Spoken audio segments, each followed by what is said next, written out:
ആരാ നമ്മളെ കല്യാണം കഴിക്കാൻ വരുന്നത് റിയൽ മമ്മൂക്ക. ഫോട്ടോ എടുത്ത് വെച്ചിട്ടുണ്ടോ? ഫോട്ടോ എടുത്ത് വെച്ചിട്ടുണ്ട്. അത് നല്ല കുളിർമയുള്ള ഒരു സ്ഥലത്ത് ഞാൻ എത്തി നിൽക്കുകയാണ്. അവിടെ ഞാൻ വളരെ നല്ലൊരു ചായയൊക്കെ കുടിച്ച് ആൾക്കാർ എന്നെ നോക്കുന്നതൊക്കെ ആസ്വദിച്ച് 15 ചായ കുടിച്ചിരിക്കുന്ന ആളാണ് ഞാൻ.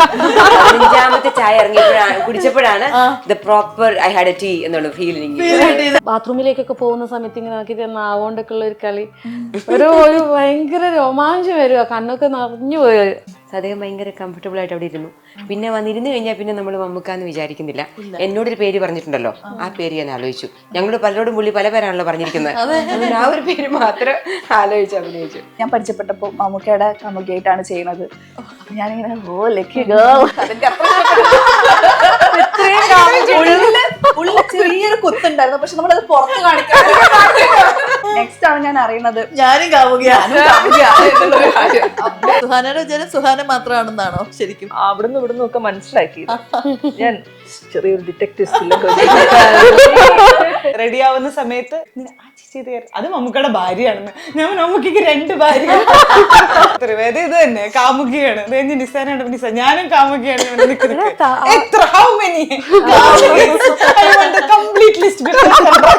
മമ്മൂക്കയ്ക്ക് ഒരാളുടെ കയ്യിൽ നിന്ന് അടി കിട്ടുന്ന ഒരു സീൻ വരുമ്പോ പ്രേക്ഷകർ അത് കൈകൊട്ടി കയ്യടിയായിരുന്നറിയോ. ഇപ്പൊ മമ്മൂക്ക വെളുത്ത് സുന്ദരകുട്ടപ്പൻ, മാത്രമല്ല സൗന്ദര്യം, അങ്ങനെയല്ല. വിനായകൻ ചേട്ടന്റെ ബ്യൂട്ടി എന്ന് പറയുന്നത് എന്റെ കളർ ഒരു വേറൊരു ഘടകം തന്നെ. മമ്മൂക്ക പറയാണ് എനിക്ക് നായകനാവണ്ട, ഞാൻ പ്രതിനായകനായിക്കോളാം. വേറെ ഏത് ഇൻഡസ്ട്രിയിൽ ഒരു ടോപ്പ് ഹീറോ അങ്ങനെ ചെയ്യും? Make every wedding unforgettable.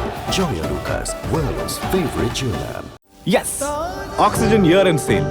Home അപ്ലയൻസിനും ഡിജിറ്റൽ ഗാഡ്ജറ്റ്സിനും ഈ വർഷത്തെ ഏറ്റവും വലിയ ഓഫറുമായി ഓക്സിജൻ ഇയർ ആൻഡ് സെയിൽ ആരംഭിച്ചിരിക്കുന്നു. Say yes to EMIs, exchanges and more only at Oxygen, the digital expert. Oxygen, the digital expert. Hello and welcome to മൂവേൽ media. It's me Noorjahan. And ഇന്ന് എൻ്റെ കൂടെ ഉള്ളത് കലങ്കാവല്ലെ മമ്മൂട്ടിയുടെ നായികയായിട്ട് വന്ന 5 സുന്ദരികൾ. വെൽക്കം. 5 നായികമാർ. ഞാൻ ആദ്യമായിട്ടാണ് ശരിക്കും പറഞ്ഞാൽ ഇത്രയും ഗേൾസിനെ, ഒരു ഗേൾസ് ഗ്യാങ്ങിനെ ഒരുമിച്ച് ഇന്റർവ്യൂ എടുക്കുന്നത്. അതിന്റെ ഒരു എനർജി എന്താ ഇത്ര നേരം ഉണ്ടായിരുന്ന എനർജി എവിടെ പോയി? ഓരോന്നായിട്ട് ചോദിക്കും, നമുക്ക് പുറത്തിറക്കാം. ക്യാമറ ഓൺ ആകുമ്പോൾ ഒരു സ്റ്റാർട്ടിംഗ് ട്രബിൾ പോസ്റ്റ് എടുത്താണ്. അതെ, നമ്മളൊന്ന് കുറച്ചു നേരത്തേക്ക് ഡീസന്റ് ആയതാണ്. കുറച്ചു നേരത്തേക്ക് തനി സ്വഭാവമൊക്കെ പുറത്തോട്ട് വരട്ടെ. എല്ലാരും ഇങ്ങനെ പറയുകയാണെങ്കിൽ മമ്മൂക്കയുടെ കൂടെ ഓരോരുത്തരും എന്താ പറയാ, നമ്മുടെ കരിയറിന്റെ നല്ലൊരു പാട്ട് എന്ന് വേണമെങ്കിൽ പറയാം അല്ലേ? നല്ല ബെസ്റ്റ് പാട്ട് എന്ന് പറയണം. അപ്പൊ ഒരു സൈഡിൽ നിന്ന് തുടങ്ങുകയാണെങ്കിൽ like how do you feel now എന്ന് ചോദിച്ചു കഴിഞ്ഞാൽ എന്ത് പറയാൻ പറ്റും? ഈ ഉരുട്ടി ഉരുട്ടി മലമുകളിൽ എത്തിയിട്ട് ആ മലമുകളിലെ വ്യൂ ഇങ്ങനെ ആസ്വദിക്കുന്ന ഒരു ഫീലില്ലേ, അതുപോലത്തെ ഒരു നല്ല കുളിർമയുള്ള ഒരു സ്ഥലത്ത് ഞാൻ എത്തി നിൽക്കുകയാണ്. അവിടെ ഞാൻ വളരെ നല്ലൊരു ചായയൊക്കെ കുടിച്ച് ആൾക്കാർ എന്നെ നോക്കുന്നതൊക്കെ ആസ്വദിച്ച് ഞാൻ അവർക്ക് ടാറ്റയൊക്കെ പറഞ്ഞ് ഒന്ന് ആസ്വദിച്ച് നിൽക്കുകയാണ് കുറച്ചു നേരം. ഈ ഹൗ ഡു യു ഫീൽ എന്നുള്ള ക്വസ്റ്റ്യൻ പലരോട് ചോദിച്ചിട്ടുണ്ടെങ്കിലും ഇത്രയും കിടിലനായിട്ട് അവർ ഫീൽ റൈറ്റർ ആയതുകൊണ്ട് എനിക്ക് ഇന്റർവ്യൂ എടുക്കുന്ന സംഭവത്ത് നിങ്ങൾക്ക് എന്തെങ്കിലും കിട്ടണമല്ലോ. പിന്നെ അപ്പൊ ആ ചായയൊക്കെ കുടിച്ച് അങ്ങനെ നിൽക്കുന്ന ഒരു ഫീൽ അല്ലേ? അതെ അതെ അതെ, ഭയങ്കര സന്തോഷം. വളരെ. അതെ, ഇവിടോട്ട് വരാണെങ്കിലോ ആ ഒരു ഫീൽ ഇവിടെ എങ്ങനെയാ ഇംപ്ലിമെന്റ് ചെയ്തത്? ഭയങ്കര രസമുണ്ട് എന്ന് പറഞ്ഞാല് ഞാൻ ചിരിക്കാൻ തുടങ്ങി എന്നുള്ളതാണ്. ഇതുവരെ ഭയങ്കര ഓരോ വർക്ക് വരണു. ഇപ്പൊ കഴിഞ്ഞ പാതിരാത്രി മൂവി ചെയ്തു. അത് അപ്പൊ ഓരോ മൂവി ചെയ്യുമ്പോഴും നമ്മുടെ ക്യാരക്ടർ ആളുകൾ എങ്ങനെ റെക്കഗ്നൈസ് ചെയ്യുന്നു എന്നല്ലേ. അപ്പൊ അത് ഭയങ്കര സന്തോഷമുണ്ട്. എല്ലാരും അറിയണം, ഭയങ്കര ഹിറ്റായിട്ടുള്ള ഒരു മൂവിയുടെ പാർട്ടാവുക എന്ന് പറയുന്നത് ഭയങ്കര രസമല്ലേ. അതെ, കബനി ആ പേര് തന്നെ എന്ത് രസാ. ആരിട്ട പേരാ കബനി എന്നുള്ള പേര്? അതെ, ശരിക്കും പറഞ്ഞാൽ മമ്മൂക്കയുടെ കൂടെ വളരെ കുറച്ച് ടൈമേ ഉള്ളൂ നിങ്ങൾക്ക് ഓരോരുത്തർക്കും സീനെങ്കിലും, എന്നാലും നമുക്ക് എല്ലാവർക്കും മെമ്മറബിൾ ആയിട്ടുള്ള സീൻസ് ആണ്. നമ്മുടെ ഒരു പ്രൊഫൈലിലെ ഒരു കിടിലൻ ഒരു സംഭവം അല്ലേ? ഇപ്പൊ പറയാനാണെങ്കിലും ഇങ്ങോട്ടേക്ക് വരാണെങ്കിൽ മമ്മൂക്കയുടെ കൂടെ സ്ക്രീൻ ഷെയർ ചെയ്തു. പേടിയുണ്ടായിരുന്നോ ശരിക്കും? ദൃശ്യം 2 മുതല് പ്രേമലു വരെ ഹിറ്റ് 15 മൂവീസ് ഞാൻ ചെയ്തിട്ടുണ്ട്. 15 ചായ കുടിച്ചിരിക്കുന്ന ആളാണ് ഞാൻ. 15ാമത്തെ ചായ കുടിച്ചപ്പോഴാണ് the proper I had a tea എന്നുള്ള ഫീലിംഗ്. അതാണ് കറക്റ്റ് ഫീൽ പറഞ്ഞത്. എല്ലാരും എഴുത്തുകാർ കാര്യങ്ങളും കൂടിയാണല്ലോ. അങ്ങനെയല്ല. 15ാമത്തെ ചായയിലാണ് അതെ, ശരിക്കും ചായ കുടിച്ചൊരു ഫീൽ. ലാലേട്ടൻ പറയുന്ന പോലെ ഉയരം കൂടുന്തോറും കളങ്കാവൽ വന്നു മധുരം വരാൻ, മധുരം വരാനായിട്ട്. എന്നാലും നമ്മൾ നേരത്തെ പറഞ്ഞ പോലെ ആ സ്ക്രീൻ ഷെയർ ചെയ്യുന്ന സമയത്ത് പേടിയുണ്ടായിരുന്നോ? നല്ല പേടിയുണ്ടായിരുന്നു. പേടിയെന്ന് വെച്ചാല് അഭിനയിക്കുന്നതിന്റെ പേടിയല്ല, നമുക്ക് മമ്മൂക്കായ എന്ന് പറയുമ്പോൾ കുറച്ചൊരു സീരിയസ് ആറ്റിറ്റ്യൂഡ് ഉള്ള ഒരു ആളെ പോലെയല്ലേ നമുക്ക് ഫീൽ ചെയ്യാം, കേട്ടിട്ടുള്ളത് നമ്മൾ. അപ്പോ അദ്ദേഹം വരുമ്പോ എങ്ങനെയായിരിക്കും എന്നുള്ളത് ഒരു ടെൻഷൻ. പിന്നെ സെറ്റൊക്കെ ഭയങ്കര പിൻ ഡ്രോപ്പ് സൈലന്റ് എല്ലാം റെഡിയാക്കിയൊക്കെ വെച്ചിരിക്കുമായിരിക്കും. അപ്പോൾ അത് തന്നെ നമുക്ക് ആ ഒരു ബിൽറ്റ് തന്നെ നമുക്കൊരു, കാരണം എൻ്റെ ഒരു ക്ലോസ്ഡ് റൂമിനകത്താണല്ലോ, അപ്പൊ നമുക്ക് വരുന്നുണ്ടെന്ന് പറഞ്ഞാൽ നമ്മളെയൊക്കെ പൊസിഷൻ ചെയ്തിരുത്തേക്കുന്നു, അങ്ങനെയൊക്കെ ഒരു ടെൻഷൻ. പക്ഷെ അഭിനയിക്കാൻ തുടങ്ങിയപ്പോൾ എനിക്കൊന്നും ആൾക്കറിയാമല്ലോ, ദൂരം വരൂടെ ചെയ്തിട്ടുള്ള ആളാണ്, നമുക്ക് ടെൻഷൻ ഉണ്ടെന്ന് പേടിയുണ്ടെന്നൊക്കെ അദ്ദേഹത്തിന് അറിയാം. അദ്ദേഹം ഭയങ്കര കംഫർട്ടബിൾ ആയിട്ട് അവിടെ ഇരുന്നു. പിന്നെ വന്നിരുന്നു കഴിഞ്ഞാൽ പിന്നെ നമ്മൾ മമ്മൂക്കാന്ന് വിചാരിക്കുന്നില്ല. എന്നോടൊരു പേര് പറഞ്ഞിട്ടുണ്ടല്ലോ, ആ പേര് ഞാൻ ആലോചിച്ചു. ഞങ്ങളോട് പലരോടും പുള്ളി പല പേരാണല്ലോ പറഞ്ഞിരിക്കുന്നത്, ആ ഒരു പേര് മാത്രം ആലോചിച്ച് അഭിനയിച്ചു. ആ സമയത്ത് മമ്മൂക്കയൊന്നും മൈൻഡിലില്ല, ഈ ആളാണ് മമ്മൂക്ക മൈൻഡിലായാൽ നമുക്ക് അഭിനയിക്കാനേ പറ്റത്തില്ല. ഞാൻ ദൃശ്യം ചെയ്ത സമയത്ത് ആദ്യത്തെ എന്റെ സിനിമയുടെ 1ാമത്തെ ഷൂട്ട് ലാലേട്ടന്റെ ഓപ്പോസിറ്റ് ആണ്. ആദ്യ സിനിമ, ആദ്യത്തെ സീൻ. അപ്പൊ എന്നോട് സാറ് പറഞ്ഞു, എന്തെങ്കിലും എനിക്ക് ടെൻഷൻ വരികയാണെങ്കിൽ ജോർജ് കുട്ടിയാണെന്ന് വിചാരിച്ചോളാൻ പറഞ്ഞു. അത് അതുവരേക്ക് സിനിമയിൽ ഫോളോ ചെയ്യുന്ന ആളാണ്. ഈ പറഞ്ഞ പോലെ അദ്ദേഹം വന്ന് വിചാരിച്ചാൽ നമുക്കൊന്നും ചെയ്യാൻ പറ്റൂല. മമ്മൂക്കയോടുള്ള റെസ്പെക്റ്റും ആ ഒരു ഫാൻ ഗേൾ സംഭവം ഒക്കെ മൈൻഡിൽ കിടക്കുമ്പോൾ അത്രയും അതികായന്മാരായ അഭിനേതാക്കളല്ലേ അവര്, ചക്രവർത്തിമാരാണ്. അപ്പൊ നമ്മൾ എന്ത് ചെയ്താലും അവർക്കൊരു ബുദ്ധിമുട്ടാവും, നമുക്കൊരു ചിന്ത വരും. അപ്പൊ നമ്മൾ ഏറ്റവും ഈസിയാന്ന് പറഞ്ഞ് നമ്മുടെ ഓപ്പോസിറ്റ് ക്യാരക്ടർ ആണെന്ന് വിചാരിക്കുന്ന അത്രേ ഉള്ളൂ. അനുപമയുടെ എക്സ്പീരിയൻസ് എങ്ങനെയാണ്? എക്സ്പീരിയൻസ് എന്ന് പറഞ്ഞാല്, ഞാൻ ആക്ച്വലി നമുക്ക് ഈ മൂവി നമ്മുടെ പണ്ടേയുള്ള ആഗ്രഹമാണല്ലോ. പക്ഷെ ഒരു സ്റ്റേജ് എത്തുമ്പോൾ എനിക്ക് ഒരു ഭയങ്കര ഒരു വിഷമമുള്ള ഒരു സ്റ്റേജ് എത്തി. അതായത് നമ്മൾ വിചാരിച്ച പോലെ കാര്യങ്ങൾ നടക്കുന്നില്ല, ഇനി ഈ ഫീൽഡ് വേണോ എന്നുള്ളൊരു തോട്ടൽ സത്യസന്ധമായിട്ട് പറയുകയാണെങ്കിൽ എന്റെ ഉള്ളിൽ വന്നിട്ടുണ്ടായിരുന്നു. അപ്പം ഇനി മൂവി വേണ്ട, നമുക്ക് നെക്സ്റ്റ് ഓപ്ഷൻ നോക്കാം എന്നുള്ളൊരു സ്റ്റേജിലാണ് എനിക്ക് കളങ്കാവൽ വരുന്നത്. അപ്പൊ ഇവിടെ നിൽക്കണം എന്നാണ് എന്റെ അർത്ഥം. അപ്പൊ കളങ്കാവൽ വന്നപ്പോ എനിക്ക് കിട്ടിയ ഒരു ആൾക്കാർ തിരിച്ചറിയുന്നു, അല്ലെങ്കിൽ ഇത്രയും റീച്ച്, ഇത്രയും വലിയൊരു സക്സസ് ആയ ഒരു മൂവിയുടെ ഭാഗമാവാൻ പറ്റി, അത് മമ്മൂക്കയുടെ കൂടെ. അപ്പൊ ഇതൊക്കെ വന്നപ്പോ നമ്മൾ പറയില്ലേ ഡെസ്റ്റിനി എന്നൊക്കെ പറയില്ലേ, അങ്ങനെ ഒരു ഫീൽ. അപ്പൊ ഒരു സെക്കൻഡ് ലൈഫ് കിട്ടിയ പോലത്തെ ഒരു ഫീലാണ്. നമ്മൾ ഒരുപാട് ആഗ്രഹിച്ച ഒരു കാര്യം അത് ലൈഫിൽ നടക്കുമ്പോൾ ഉണ്ടാവുന്ന ഒരു സാറ്റിസ്ഫാക്ഷൻ അതുണ്ട്. നമ്മൾ വേണ്ട ഇനി വേറെന്തെങ്കിലും നോക്കാന്ന് പറഞ്ഞിരിക്കുന്ന ഒരു സമയത്ത് പെട്ടെന്ന് തന്നെ അതും എനിക്ക് അങ്ങനെ മമ്മൂക്കയുടെ കൂടെ ഒരു റോൾ ഉണ്ട് വാ എന്ന് പറഞ്ഞിട്ടൊന്നും അല്ല എന്നെ വിളിക്കുന്നത്. ഒരു സിനിമ നടക്കുന്നുണ്ട്, ഒന്ന് ലൊക്കേഷനിലോട്ട് വന്ന് നോക്കൂ. ഒന്നും അറിയില്ല, എനിക്കറിയില്ല മമ്മൂക്കയുടെ കൂടെയാണ് ചെയ്യാൻ പോകുന്നത്, ഇങ്ങനെ ഒരു റോളാണ് ചെയ്യാൻ പോകുന്നതൊന്നും എനിക്കൊരു ഐഡിയ ഉണ്ടായിരുന്നില്ല. മമ്മൂട്ടി കമ്പനിയുടെ ആണെന്ന് അറിയാം, കാരണം വിളിക്കുന്നത് മമ്മൂട്ടി കമ്പനിന്നാണ്. അപ്പൊ ഞാൻ ഡൊമിനിക്കിൽ ഒരു ക്യാരക്ടർ ചെയ്തതുകൊണ്ട് നമ്പർ ഉണ്ട്. അപ്പൊ അവര് വിളിക്കും, ഒന്ന് ലൊക്കേഷനിലോട്ട് വന്ന് നോക്കൂ എന്ന് പറയുന്നു. പോകുമ്പോ ഞാൻ ഫസ്റ്റ് കണ്ടത് സുഹാനെന്നെയാണ്. അപ്പം ആളെ പരിചയപ്പെട്ടു. അപ്പൊ ആള് പറയുന്നുണ്ട് ഇങ്ങനെ, ഞാൻ പരിചയപ്പെട്ടപ്പോ മമ്മൂക്കയുടെ കാമുകിയായിട്ടാണ് ചെയ്യുന്നത്. ഞാനിങ്ങനെ ലക്കി ഗേൾ, അതിന്റെ ഉള്ളിൽ ചെറിയൊരു കുത്തുണ്ടായിരുന്നു. പക്ഷെ നമ്മളത് പുറത്ത് കാണിക്കാതെ അങ്ങനെ നിൽക്കുമ്പോഴാണ് നെക്സ്റ്റ് ആണ് ഞാൻ അറിയുന്നത് ഞാനും കാമുകിയാണ് എന്നുള്ളൊരു കാര്യം. അപ്പൊ എന്താ പറയാ, ഞാൻ പറഞ്ഞില്ലേ, നമ്മളൊരു സ്റ്റേജിൽ ഒരു സ്റ്റോപ്പ് ചെയ്യാം എന്ന് വിചാരിച്ച, വളരെ വേദനയോട് സ്റ്റോപ്പ് ചെയ്യാം എന്ന് വിചാരിച്ചൊരു കാര്യം, ഞാനൊരു കൈൻഡ് ഓഫ് ഡിപ്രഷൻ എന്നുള്ള വാക്കൊന്നും ഞാൻ യൂസ് ചെയ്യുന്നില്ല, കാരണം അതൊക്കെ ഭയങ്കര ഹെവി ആയിട്ടുള്ള വാക്കാണ്. പക്ഷെ ഒരു സമയത്ത് ഒരു സെക്കൻഡ് ലൈഫ് കിട്ടിയ പോലെ അവിടുന്ന് അങ്ങോട്ടേക്ക് ഒരു സ്ട്രെസ്ഫുൾ ആയിട്ടിരുന്ന സമയത്ത് അതെ അത് ഭയങ്കര ഒരു മൊമെന്റ് ആയിരുന്നു. അതെ, നേരത്തെ പറഞ്ഞ പോലെ മമ്മൂക്കയുടെ കാമുകിയാണ് പറഞ്ഞില്ലേ. അപ്പം സുഹാനയുടെ വിചാരം സുഹാന മാത്രമാണെന്നാണോ ശരിക്കും? ഞാൻ ഈ കഥ ഇങ്ങനെ ഒരു അവിടുന്ന് ഇവിടുന്ന് ഒക്കെ മനസ്സിലാക്കി. ഞാൻ ചെറിയൊരു ഡിറ്റക്റ്റീവ് അവിടുന്ന് ഇവിടുന്നൊക്കെ മനസ്സിലാക്കി നമ്മൾ വിചാരിക്കുന്നു ഓക്കെ ഒരു 4-5 പേര് കൂടിപ്പോയ കാര്യം 21 പേരും ഞാൻ എന്നോട് 8 പേരെന്നേ പറഞ്ഞുള്ളൂ. ഓണസ്റ്റ്ലി എന്നെ ഒരു കോൾ ചെയ്യുന്ന സമയത്ത് 8 പേരുണ്ടാവും. അങ്ങനെ പറഞ്ഞിട്ടാണ് നമ്മൾ അല്ല, ഞാൻ വിചാരിച്ചത് കട്ട് ചെയ്ത് പോകുന്ന, കാരണം ഡയലോഗ്സ് അങ്ങനെയാണ്. ആ ഡയലോഗിൽ പറഞ്ഞ കാര്യങ്ങൾ ഞാൻ ഈ മൂവിയിൽ ഷൂട്ട് ചെയ്തിട്ടില്ല എനിക്ക് വേണ്ടിയിട്ട്. അപ്പൊ അത്രേ ഉള്ളൂ. ഷൂട്ട് ചെയ്യുമ്പോഴും നമുക്കറിയാം അത്ര ഭാഗമേ ഷൂട്ട് ചെയ്തിട്ടുള്ളൂ. അപ്പൊ എന്റെ മനസ്സിൽ ഞാൻ ചിന്തിക്കുമ്പോ ഈ പറഞ്ഞ കാര്യങ്ങളൊന്നും ഞാൻ ചെയ്തിട്ടില്ല. അപ്പം ഇവരൊക്കെ കുറെ കാമുകിമാരായിട്ടുണ്ട് അവിടെ. അപ്പൊ ഇത് കട്ട് ചെയ്ത് പോകാനുള്ള ചാൻസ് ഉണ്ട് എന്നുള്ളൊരു കാര്യം എന്റെ മൈൻഡിലുണ്ട്. പിന്നെ മൂവിയുടെ ഒരു നമ്മള് 24-ലല്ലേ ഇത് ഷൂട്ട് ചെയ്യുന്നത്. ഇപ്പൊ മൂവി റിലീസ് ആവുന്ന എന്നുള്ള ന്യൂസ് ഒക്കെ വരുന്ന തുടങ്ങിയപ്പോ ഞാൻ പതിയെ ജിതിൻ ചേട്ടൻ ഒന്ന് വിളിച്ചു. ഞാനും ആഷിക്ക് മെസ്സേജ് ഞാനുണ്ടോ അതില്, ഞാൻ ഫേസ്ബുക്കിൽ ഇട്ടോട്ടെ. അവന് റിപ്ലൈ ഇല്ല. പിന്നെ പെടപെടെന്ന് എന്നോട് പറഞ്ഞു ഉണ്ട്, ചെയ്ത ഭാഗം ഉണ്ടെന്ന് പറഞ്ഞു. വീട്ടിൽ പോയിട്ട് 2 ഷോ ഓഫ് ഒക്കെ ഇറക്കി. കാതറിൻ അടുത്ത കാമുകി.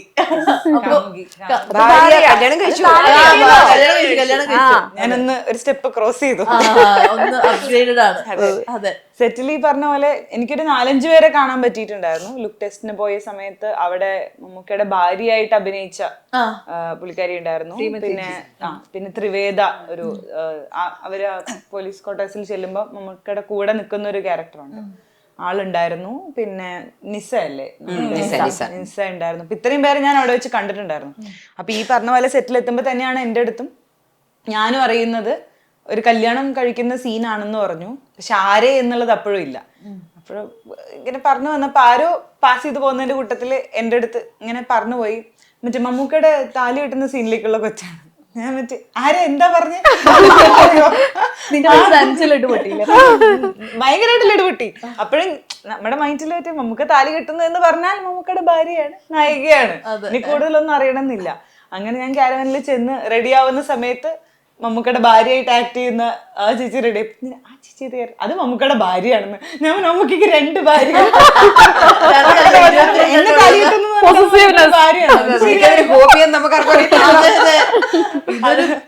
അത് കഴിഞ്ഞിട്ടാണ് ത്രിവേദന കാണുന്നത്. അപ്പൊ ത്രിവേദ ഇത് തന്നെ കാമുകിയാണ്. അത് കഴിഞ്ഞ് നിസാനാണ്. നിസ ഞാനും കാമുകിയാണ്.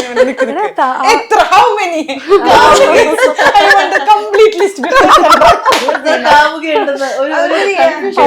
സ്റ്റോറി ഇങ്ങനെയാണ്, ഇങ്ങനത്തെ ഒരു പരിപാടിയാണ് എന്നുള്ളതൊക്കെ ഞാൻ അറിയണത്. അതെ, ശരിക്കും പറഞ്ഞാലുണ്ടല്ലോ, ഇപ്പൊ നിങ്ങൾ ഓരോരുത്തരാണെങ്കിലും മമ്മൂക്ക ഇപ്പൊ ചെയ്യുന്ന മൂവീസ് ഒക്കെ ഇപ്പൊ ഒരു 5 years ഒക്കെ ആയിട്ടാണെങ്കിൽ കുറച്ചുകൂടെ മെച്യൂർഡ് ആയിട്ടുള്ള എല്ലാം കുറച്ചുകൂടെ ഏജ് ആയിട്ടുള്ള കഥാപാത്രങ്ങളാണ്. മമ്മൂക്കയ്ക്ക് വരുന്ന നായികമാരാണെങ്കിലും ഇത്തിരി കൂടെയൊക്കെ ഏജ് കൂടുതലുള്ള. അപ്പം എന്തായാലും നിങ്ങളൊക്കെ ആണെങ്കിൽ പോലും പിന്നെ സ്വപ്നം പോലും കരുതില്ല ഞങ്ങൾ മമ്മൂക്കയുടെ നായികയാകും അല്ലേ. അപ്പൊ അൺഎക്സ്പെക്ടഡ് ആയിട്ട് വന്ന സംഭവം അല്ലേ മമ്മൂക്കയുടെ നായികയായിട്ടുള്ളത്.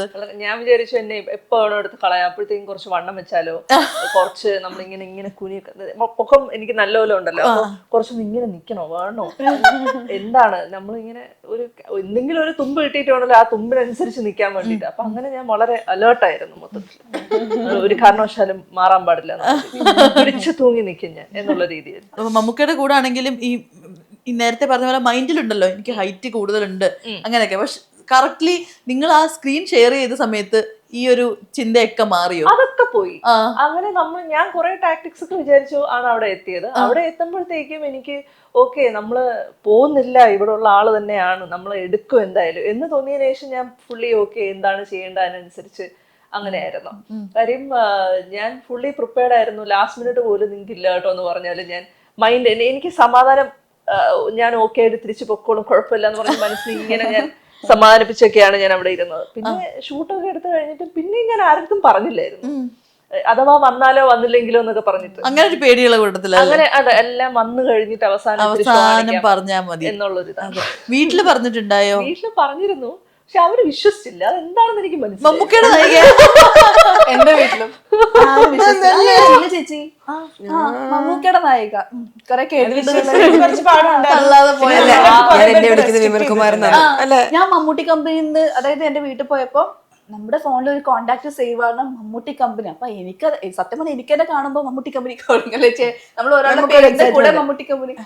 അപ്പൊ ഒരു തവണ ഞാനിപ്പോ ലാസ്റ്റ് മുമ്പ് വീട്ടിൽ പോയപ്പോ ഇങ്ങനെ സേവ് ചെയ്തത് കണ്ടു. അപ്പം വീട്ടിൽ നിന്ന് ചോദിക്കുക ഇത് ആരുടെ പേരാ മമ്മൂട്ടി കമ്പനി. അതായത് ഇവര് ചിന്തിക്കുന്നത് ഞാനിത് ഷോപ്പ് കാണിക്കാൻ വേണ്ടി എടുത്തു വെച്ചേക്കാം മമ്മൂട്ടി കമ്പനി എന്ന് പറഞ്ഞിട്ട്. അതായത് അച്ഛൻ പുച്ഛം എന്നൊക്കെ പറയില്ല, അതുപോലത്തെ കൈൻഡ് ഓഫ് പുച്ഛം. അതെ, ഞാൻ മൂവി ഇറങ്ങിയപ്പോ ഞാൻ കൊടുത്തിട്ടുണ്ട് ചില ഗ്രൂപ്പ്സിലൊക്കെ നമ്മള് നല്ലവരായ കുട്ടികളൊക്കെ ചെന്നിട്ട് അതെ അതെ അതെ കൊടുക്കും. ആർക്കാണ് കാണേണ്ടത് മമ്മൂക്കയുടെ നായികയായിട്ടുണ്ട് എന്നുള്ളത് വളരെ മാന്യമായ ഭാഷയിൽ ഞാൻ പറഞ്ഞിട്ടുണ്ട്. തിയേറ്ററിലൊക്കെ ഇരുന്നിട്ട് കോമ്പിനേഷൻ സീൻ വന്നപ്പോ അപ്പോഴേ ഫോട്ടോ കൊടുത്തിട്ടുണ്ട്. ഈ സമയത്താ ഞാനുള്ളത് എന്നൊക്കെ നമ്മുടെ സ്റ്റാർട്ടിങ് സ്റ്റേജിലൊക്കെ എല്ലാരും പറയല്ലോ പിന്നെ ആക്ടിങ് ഇപ്പൊ മമ്മൂട്ടിയുടെ മോഹൻലാലിന്റെ നായികയായിട്ടല്ലേ കയറാൻ പോണേ എന്നുള്ള ഒരു സാധനം പലരും കേട്ടിട്ടുണ്ടാവും. അപ്പൊ അതിന്ന് നമ്മളൊരു റിയാലിറ്റിയിലോട്ട് വരികയാണ് മമ്മൂട്ടിയുടെ നായികയായിട്ടെന്ന് പറയുമ്പോൾ അതൊരു ഒരു പ്രൗഡ് മൊമെന്റ്. കാതറിൻ എന്തായിരുന്നു പറഞ്ഞത്? കാതറിന്റെ വീട്ടിലും വിശ്വസിച്ചില്ലായിരുന്നോ? എന്റെ വീട്ടിൽ വിശ്വസിക്കുന്നതല്ല, മൊത്തത്തിൽ ഈ പറഞ്ഞ പോലെ നമുക്ക് പറയാനൊരു റെസ്ട്രിക്ഷൻ ഉണ്ടായിരുന്നു. മൂവി കഴിഞ്ഞ സമയത്ത് ഇങ്ങനെയാണ്, അല്ലെങ്കിൽ നമ്മൾ മമ്മൂക്കായിട്ടൊരു കോമ്പിനേഷൻ ചെയ്തിട്ടുണ്ടെന്ന് പുറത്ത് പറയരുത് എന്ന് നമ്മൾ ഓൾറെഡി ഇൻഫോംഡ് ആയിരുന്നു. അങ്ങനെ പറഞ്ഞിട്ടുണ്ട്. ആ ഒരു പ്രഷർ ഉണ്ടായിരുന്നു. നമ്മൾക്ക് എവിടെ ചെന്നാലും ഈ ഒരു പടം ഷൂട്ട് കഴിഞ്ഞ് റിലീസ് ആവുന്ന വരെയുള്ള ഒരു പീരിയഡ് മമ്മൂക്കയുടെ നായികയായി ഞാൻ അഭിനയിച്ചു എന്ന് ഒരാളോട് പറയാൻ പറ്റാതെ ഉള്ളിൽ കൊണ്ടു നടക്കുന്ന ഒരു വിഷമം നല്ലപോലെ ഉണ്ടായിരുന്നു. അത് ഈവൻ ഇടയ്ക്ക് നമ്മൾ മൂവി റിലേറ്റഡ് ആൾക്കാരെ കാണുമ്പോൾ പറയും എങ്ങനെ ഇത് ഉള്ളിൽ കൊണ്ടു നടക്കുന്നു എന്നുള്ളത്. മനസ്സിലായി. ആ ഒരു മറ്റേ രസതന്ത്രത്തിനകത്തിലേക്ക് തന്നെയാണ് എല്ലാവരും എന്റെ അടുത്ത് പറയുന്നത്. ഞാനും അത് തന്നെയാ പറഞ്ഞോണ്ടിരുന്നത്. ഏതെങ്കിലും മരയുടെ മുകളിൽ പോയിട്ട് ഉറക്കെ വിളിച്ചറിഞ്ഞാൽ മമ്മൂട്ടിയുടെ നായികയായിട്ട് അഭിനയിച്ചു, മമ്മൂട്ടി എന്നെ താലിയേറ്റി. നമുക്കിനെ തട്ടിന്ന് പറയാൻ പറ്റും. അല്ല, ആരോടും അത് കാണിക്കുന്നില്ല, അതുകൊണ്ട് രക്ഷപ്പെട്ടു. ചില ആൾക്കാർ അങ്ങനെ പറയാൻ പാടില്ല. പറഞ്ഞാൽ ആ മൂവിയുടെ ഒരു ഇത് പോയില്ലേ. അതെ. അപ്പൊ ചോദിക്കുമ്പോ എന്നെ അടുത്ത മൂവി ഏതാ? കളങ്കാവൽ കഴിഞ്ഞു. പിന്നെ കുറെ ക്വസ്റ്റ്യൻസ് ഉണ്ട് ഓട്ടോമാറ്റിക്കലി ആൾക്കാർക്ക്. ഇത് ഈ പറഞ്ഞ പോലെ സൈനഡ് മോഹന്റെ സ്റ്റോറി ആണോ, എന്താണ് കഥ, മമ്മൂക്കയാണോ വില്ലൻ, വിനായകനാണോ വില്ലൻ, ഈ ക്വസ്റ്റ്യൻസ് ഒരുപാടുള്ളത് കൊണ്ട് നമ്മളും ഒരു പരിധി കഴിയുമ്പോഴത്തേനും ആരോടും പറയണ്ട. കാരണം എന്താ, നമുക്കും അറിയില്ല ഇതിന്റെ ശരിക്കുള്ള കഥ എന്താന്ന്. ആ ഒരു പോയിന്റിൽ നമ്മൾ എത്തിയിരുന്നു. പിന്നെ മാത്രമല്ല, നമ്മളൊരു പ്രോജക്റ്റിന്റെ ഭാഗമാകുമ്പോഴത്തേക്കും അത് എങ്ങനെയെങ്കിലും ഏറ്റവും നല്ല രീതിക്ക് അത് പുറത്തു വരണം, ഏറ്റവും നല്ല രീതിക്ക് അതിലൊരു വിജയം കാണണമെന്ന് നമുക്കുള്ളതുകൊണ്ട് നമ്മളായിട്ടൊരു പ്രശ്നം ഉണ്ടാക്കാൻ പാടില്ല എന്നുള്ളത് നമ്മുടെ ഓരോരുത്തരുടെയും മനസ്സിലുണ്ട്. അപ്പൊ അത് നമ്മളായിട്ട് എന്തെങ്കിലും പറഞ്ഞതിൽ എന്തെങ്കിലും മോശം വരാൻ പാടില്ല. ഒരു കാര്യം റിവീൽ ചെയ്യാതിരുന്ന ഒരു സസ്പെൻസ് കൂടുന്നുണ്ടെങ്കിൽ കൂടിക്കോട്ടെ എന്നുള്ളൊരു ഫീലായിരുന്നു. അപ്പൊ നമ്മൾ മമ്മൂക്കയുടെ കൂടെ ഈ ഒരു സ്ക്രീൻ ഷെയർ ചെയ്യുന്ന സമയത്താണെങ്കിൽ നിങ്ങൾ ആ ചെയ്യുന്ന സീൻ, മമ്മൂക്കയാണെങ്കിലും മമ്മൂക്ക ഇങ്ങനെ ഒരു ഫ്ലേർട്ടി ആയിട്ടൊക്കെ സംസാരിക്കുന്നത് നമ്മൾ കണ്ടിട്ടില്ല. ബട്ട് ഓരോ ആർട്ടിസ്റ്റുകളോടും ഞാൻ പക്ഷെ വിനായകന്റെ വൈഫായിട്ടല്ല അഭിനയിച്ചത്. അതുകൊണ്ട് എനിക്ക് അതുകൊണ്ട് മമ്മൂക്ക ഇങ്ങനെ ഫ്ലേർട്ടി ആയിട്ട് അഭിനയിക്കുന്നത് നമ്മൾ കണ്ടിട്ടില്ല. ഞാൻ നേരത്തെ പറഞ്ഞല്ലോ, അതാ പറഞ്ഞത്. അത് സംസാരിച്ചോണ്ടാ ഞാൻ പറഞ്ഞത്. അതെ, അത് ഭയങ്കര രസമായിരുന്നു. ഫ്ലേർട്ട് ചെയ്യുന്ന മമ്മൂട്ടി എന്ന് പറയുന്നത് നമുക്ക് കേരളത്തിലുള്ള ആർക്കും കുട്ടേട്ടൻ മൂവി കണ്ടിട്ടുണ്ടോ? കുട്ടേട്ടൻ മൂവി. ആ മൂവിക്കകത്താണ് മമ്മൂക്ക ശരിക്കും ഒരു ഫ്ലേർട്ട് ചെയ്യുന്ന ഒരാൾ. കോട്ടയം കുഞ്ഞച്ചനിലുണ്ടല്ലോ. എന്നാലും ഒരാളല്ലേ ഉള്ളൂ. കുട്ടേട്ടനിൽ ഇതുപോലെ ഇഷ്ടം പോലെ നായികമാരാണ്. അതൊക്കെ ഒരു കോമഡി ആയിട്ടല്ലേ നമുക്ക് ഫീൽ ചെയ്തത്. അതെ, ഇങ്ങനെ സീരിയസ് ആയിട്ട് മമ്മൂക്ക ഫ്ലേർട്ട്. ഞാൻ ഇവരെല്ലാവരും എക്സ്പീരിയൻസ് പുറത്തുനിന്ന് ഇത് കണ്ട ആളെന്ന നിലയിൽ നേരിട്ട് കാണാത്ത രീതിയിൽ അത് കാണുമ്പോ എന്താ ഫീൽ ചെയ്തത് ശരിക്കും പറഞ്ഞാല്? എനിക്ക് ഭയങ്കര ഗ്രേറ്റ് ആയി തോന്നി. മമ്മൂട്ടിയുടെ ഒരു അഭിനയം എന്ന് പറയുന്നതുണ്ടല്ലോ, ഭയങ്കര ഗ്രേറ്റ്ഫുൾ ആയി തോന്നി. കാരണം ഒട്ടും വൾഗാരിറ്റി ഇല്ലാത്ത രീതിയിൽ മിനിമലൈസ് ചെയ്ത് ഇങ്ങനെ ഒരു ബാത്റൂമിലേക്കൊക്കെ പോകുന്ന സമയത്ത് ഇങ്ങനെ ആക്കി നാവോണ്ടൊക്കെ ഉള്ള ഒരു കളി, ഒരു ഭയങ്കര രോമാഞ്ചം വരിക, കണ്ണൊക്കെ നിറഞ്ഞു പോയി. ഒരുപാട് അവസരങ്ങളുണ്ട് നമുക്ക് കാണുമ്പോ. പിന്നെ ഇതിനകത്ത് എനിക്ക് തോന്നിയ ഒരു കാര്യം, മമ്മൂക്കയ്ക്ക് മാത്രമല്ലേ ശരിക്കും ഫുൾ സ്റ്റോറി അറിയത്തുള്ളൂ. അതർ സൈഡ് മേ ബി ബാക്കിയുള്ള ക്രൂവിനൊക്കെ, അല്ലെങ്കിൽ വിനായകൻ ചേട്ടനും ആർക്കറിയാലോ. ഞങ്ങൾക്കാർക്കും അതിന്റെ എന്റെ സ്റ്റോറി അറിയത്തില്ല. സോ ഞങ്ങളൊക്കെ ഇപ്പൊ ഞാൻ ഉദാഹരണം മരിക്കുന്നു, നമുക്ക് കൊന്നിട്ടല്ലോ, 2-3 ദിവസം കഴിഞ്ഞിട്ടല്ലേ ഞാൻ പറഞ്ഞത്. അപ്പൊ അദ്ദേഹം ഞങ്ങളുടെ അടുത്ത് സ്വീറ്റ് അല്ലേ, എന്താണ് ടെൻഷൻ ഉണ്ടോ? ഞങ്ങളെല്ലാരും വളരെ ഇഷ്ടത്തോടെയാണ് അദ്ദേഹത്തെ കാണുന്നത്. അപ്പൊ ഞാൻ വിചാരിക്കും എനിക്ക് മാത്രം കാമുകനാണല്ലോ, അദ്ദേഹം വിചാരിക്കുന്നത് അദ്ദേഹത്തിന് മാത്രം കാമുകനാന്നാണ്ടേ. ഞങ്ങളെല്ലാരും അങ്ങനെ സന്തോഷമായിട്ട് ഇരുന്നതാണ്. സിനിമയിൽ കാണുമ്പോഴാണ് ഇതെല്ലാം അങ്ങനെ ഒരു കഥാപാത്രമായിരുന്നു എന്നുള്ളത്. ഈ ഒരു പോയിന്റ് ഓഫ് വ്യൂലല്ല നിങ്ങൾ അഭിനയിച്ചത് എന്നുള്ളത് നമുക്ക് നിങ്ങളെ പോലെ തന്നെ ഈക്വലി സർപ്രൈസ് ആയിരുന്നു ഞങ്ങളും, ഞങ്ങളെല്ലാ ആർട്ടിസ്റ്റുകളും.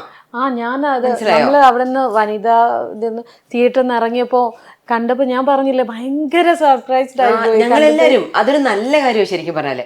സിനിമയുടെ ഏറ്റവും വലിയ കാര്യമായിട്ട് എനിക്ക് തോന്നി. കാരണം നമ്മൾ അറിഞ്ഞു പോകുമ്പോ മമ്മൂക്ക വില്ലനാണെന്ന് നമുക്ക് എല്ലാവർക്കും സിനിമ തുടങ്ങുന്നതിന് ഏകദേശം ഒരു ഐഡിയ ഉണ്ടായിരുന്നു. പക്ഷേ നമുക്ക് മമ്മൂക്ക വില്ലനായിട്ട് വരുന്ന ഒരു കാര്യം, മമ്മൂക്കനെ ഇഷ്ടപ്പെടുന്ന ഫാൻസ് എന്നുള്ള രീതിയിൽ എങ്ങനെ ആൾക്കാർ അക്സെപ്റ്റ് ചെയ്യുന്നു എന്നുള്ള ഒരു തോട്ട് എല്ലാവരുടെ മനസ്സിലുണ്ടായിരുന്നു. സത്യസന്ധമായിട്ട് ഞാൻ പറഞ്ഞിട്ടുണ്ടെങ്കിൽ ഞാൻ ഒരിക്കലും പ്രതീക്ഷിച്ചതല്ല മമ്മൂക്കയ്ക്ക് ഒരാളുടെ കയ്യിൽ നിന്ന് അടി കിട്ടുന്ന ഒരു സീൻ വരുമ്പോ പ്രേക്ഷകർ അത് കൈകൊട്ടി ആഘോഷിക്കുന്നു. പക്ഷെ അവിടെ മമ്മൂക്ക എന്നുള്ള ഒരു ആക്ടറിന്റെ എന്താ പറയാ, മമ്മൂക്കയെ നമ്മൾ കാണുന്നില്ല അവിടെ. ഇല്ല, മമ്മൂക്കനെ കാണുന്നില്ല എന്നുള്ളത് മാത്രമല്ല, എന്റെ ആയപ്പോഴത്തേക്കും ആൾക്കാർക്ക് അത്രയും വെറുപ്പായ കഥാപാത്രത്തിനോട്. അല്ലെങ്കിൽ അങ്ങനെ കൈയടി ഉണ്ടാവില്ലല്ലോ. പറഞ്ഞിട്ടുണ്ടായിരുന്നു, ആ രീതിയിൽ പറഞ്ഞിട്ടുണ്ടായിരുന്നു, നിങ്ങൾക്ക് ഈ മൂവി കാണുമ്പോ എന്നെ ഇഷ്ടാവില്ല, ചിലപ്പോ മനസ്സ് കൊണ്ടുപോകാൻ പറ്റില്ല, പക്ഷെ തിയേറ്ററിൽ നിന്ന് ഇറങ്ങുമ്പോ ആ കഥാപാത്രത്തെ തിയേറ്ററിൽ വിട്ടിട്ട് പോകാനും നിങ്ങൾക്ക് പറ്റില്ല എന്നുള്ള സത്യമായിട്ടുള്ള കാര്യം. പക്ഷെ ആ ഗട്സ് ഭയങ്കര അല്ലേ, ടോപ്പ് വേറെ ഏത് ഇൻഡസ്ട്രിയിൽ ഒരു ടോപ്പ് ഹീറോ അങ്ങനെ ചെയ്യും. അത് മാത്രല്ല, ഒരാൾ പറയാണ് ഞാൻ നായകനാവേണ്ട, മമ്മൂട്ടി കമ്പനിയാണ് ഇത് ചെയ്യുന്നത്, അപ്പം മമ്മൂക്ക പറയാണ് എനിക്ക് നായകനാവേണ്ട, ഞാൻ പ്രതിനായകനായിക്കോളാം എന്ന് പറയണമെങ്കിൽ ഒരാൾക്ക് അയാളിൽ ഉണ്ടാവുന്ന, അതായത് മമ്മൂക്ക എന്ന് പറയുന്നത് ഒരു ബ്രാൻഡാണ്. അപ്പൊ അത്രയും പ്രതിനായകനായിക്കോളാം എന്ന് പറയുന്ന, എനിക്കറിയില്ല എത്ര മാത്രം ആൾക്കാർക്ക് അത് സത്യസന്ധ കളങ്കാവല് കണ്ടപ്പോളെ നമുക്ക് പണ്ടേ വില്ലനായിട്ട് അഭിനയിക്കേണ്ടതായിരുന്നു. അല്ലെ ഇങ്ങനെ ഒരു മുഖം നമ്മൾ വിധേന അതൊക്കെ ബ്രഹ്മയുഗത്തിലൊക്കെ കുറച്ചുണ്ടെങ്കിൽ പോലും ഞാൻ പറഞ്ഞതേ ഇത്രയും ഒരു ഇന്റൻസീവ് ആയിട്ടുള്ള കഥാപാത്രം അതേ ചെയ്യാൻ പറ്റുമെന്ന് ഇങ്ങനെ എടുത്തില്ല എങ്ങനെ അറിയാൻ പറ്റിയനെ? നന്നായി, നേരത്തെ എടുക്കേണ്ടതായിരുന്നു അത്. ഞാനത് വിജയൻ സിനിമ ഞാൻ കുഞ്ഞിലെ അച്ഛന്റെ കൂടെ കണ്ടപ്പോഴേ ഞാനൊരാഴ്ച ഭയങ്കര ഹോണ്ട് ചെയ്ത് ഞാൻ കരയുമായിരുന്നു. പിന്നെ മമ്മൂക്കയുടെ സിനിമ വരുമ്പോ ഞാൻ കരയും, എനിക്ക് കാണണ്ട എന്ന് പറഞ്ഞിട്ട്. എനിക്ക് എന്റെ വിചാരം ഇദ്ദേഹം എങ്ങനെ തന്നെയാണ് ആ സരോജയൊക്കെ എന്നെ എങ്ങനെ പിടിച്ച് കൊല്ലുന്നതും പിന്നെ ആ തൊമ്മി എന്ന് പറഞ്ഞ കഥാപാത്രം വെടിവെക്കുന്നതും ഒക്കെ ആയിട്ട് ആ ഒരു ഭീകരതയായിരുന്നു. റോഷാക്കിലാണ് ഞാൻ പിന്നെ മമ്മൂക്കനെ പിന്നെ എത്രയോ വർഷത്തിന് ശേഷം കാണുന്നത്. അപ്പോഴും എനിക്ക് ആ ക്യാരക്ടർ ഇങ്ങനെ മനസ്സിൽ ഇങ്ങനെ നിൽക്കുമായിരുന്നു. മമ്മൂക്ക കരയുന്ന ഒരു സീൻ കണ്ട നമുക്ക് കരയുമ്പോ അതൊരു ഫീലാണ്. അമരം സിനിമ അല്ലേ മക്കളെ കാണിച്ചിരുന്നു ഞാൻ. കാണാൻ ഭയങ്കര മടിയായിരുന്നു അവർക്ക്. പോമ്മ അന്നത്തെ സീനാണെന്നൊക്കെ പറഞ്ഞു. പക്ഷെ കണ്ടിട്ടുണ്ടല്ലോ സാധ്യ സിനിമ എന്നാ ഇപ്പോഴത്തെ കുഞ്ഞുങ്ങൾ വരെ പറഞ്ഞു എന്നുള്ളതാണ്. അതെ, മമ്മൂക്ക കരഞ്ഞു കഴിഞ്ഞാല് നമ്മളും. ഞാൻ ബാത്റൂമിലൊക്കെ പോയിട്ട് ഈ മിറർ ഇതുണ്ടാവുമല്ലോ നമ്മുടെ പ്രാക്ടീസ് ഉണ്ടാവുമല്ലോ. അപ്പൊ ഈ മമ്മൂക്കയുടെ ചിലപ്പോ കരയുന്ന സീനൊക്കെ വെച്ചിട്ടാണ് ഞാൻ എന്നെ തന്നെ റിയലായിട്ട് ഇങ്ങനെ ഒരു കാര്യം നമ്മുടെ ലൈഫിലോട്ട് വരുന്നത് നമ്മൾ എക്സ്പീരിയൻസ് ചെയ്യുന്നില്ല. അപ്പൊ നമുക്ക് നമ്മളെ തന്നെ കാണാൻ പറ്റുന്ന ഒരേ ഒരു കാര്യം മിറർ നോക്കി ഇതൊക്കെ ചെയ്യാന്നുള്ളതാണ്. ഓ അപ്പൊ തനിയാവർത്തനം ഒക്കെ ഇട്ടിട്ടായിരിക്കുമല്ലോ. രണ്ടാമത്തെ പ്രാവശ്യം കാണാനേ പറ്റിയിട്ടില്ല. പിന്നെ ഭൂതക്കണ്ണാടി, അയ്യോ ഒരു കാരണവശാലും രണ്ടാമത് കാണാൻ സമ്മതിക്കുന്ന ഒരു രീതിയല്ല അത്. പക്ഷെ പഠിക്കാൻ വേണ്ടിയിട്ട് വീണ്ടും കാണാൻ വേണ്ടി ഇരുന്നിട്ട് പോലും അതിനൊരു നമുക്ക് വേദന കാരണം അത് നിർത്തിയാണ്. അങ്ങനത്തെ സിനിമകളാ.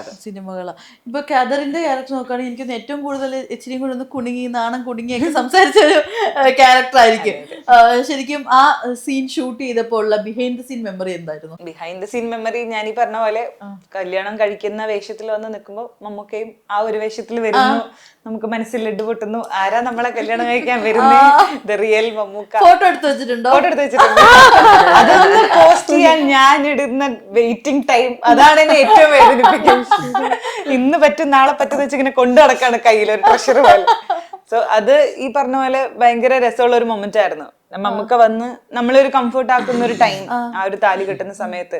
ഞാൻ കഴിഞ്ഞ ഇന്റർവ്യൂലും പറഞ്ഞിട്ടുണ്ടായിരുന്നു, മമ്മൂക്ക താലി കെട്ടുന്ന സമയത്ത് ഇങ്ങനെ ചോദിച്ചായിരുന്നു ആദ്യമായിട്ടാണോ താലി കെട്ടാൻ പോകുന്നതെന്ന്. അന്നേരം മമ്മൂക്ക പറഞ്ഞു ഞാനൊക്കെ എത്രയോ താലി കെട്ടി കഴിയാൻ ടെൻഷൻ അടിക്കാണ്ടിരുന്നു. ഭയങ്കര തഗ് വർത്താനല്ലേ, നമ്മൾ നല്ല രീതിയിൽ കംഫർട്ട് ആയിട്ടാണ് ആ ഒരു സീൻ ഷൂട്ട് ചെയ്തത്. പിന്നെ ഈ നേരത്തെ പറഞ്ഞ പോലെ മമ്മൂക്കയുടെ ആക്ടിങ് ഇത്രയും അടുത്ത് നമ്മളത് എക്സ്പീരിയൻസ് ചെയ്യാന്ന് പറയുന്നത് ഒരു സിനിമാ സ്നേഹി എന്ന നിലയ്ക്ക് വളരെ വലിയൊരു ഭാഗ്യം തന്നെയാണ്.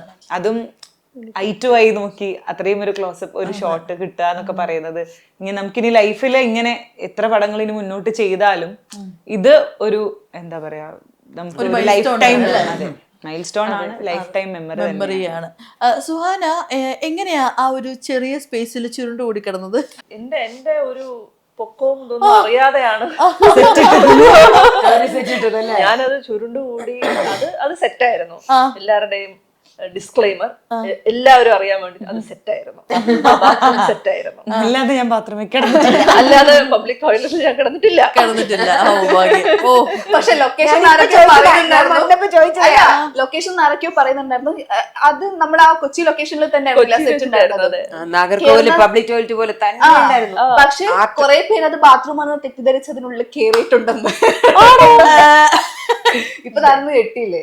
സാരില്ല, ശ്രമിച്ചു പക്ഷെ ഒത്തില്ല. അല്ല സീരിയസ്ലി ഇത് അവിടുന്ന് പറയുന്നുണ്ടായിരുന്നു. കാരണം അത് സെറ്റാണെന്ന് പെട്ടെന്ന് മനസ്സിലാവില്ല കേട്ടോ.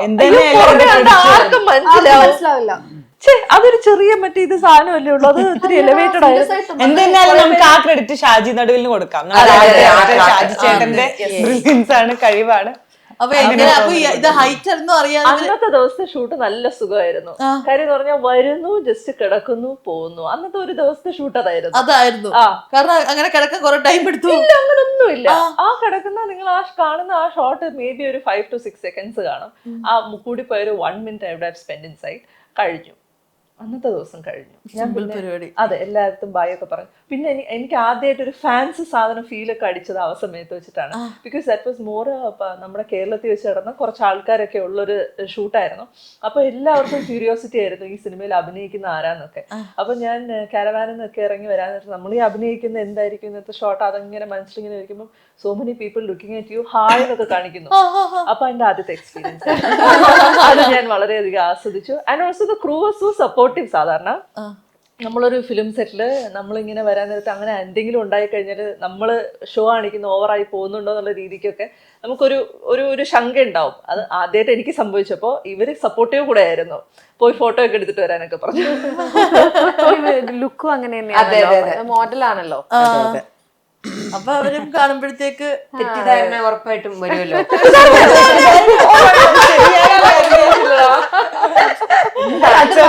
കൂടെ അഭിനയിക്കുന്നതിന്റെ ഒരു ഇതാ.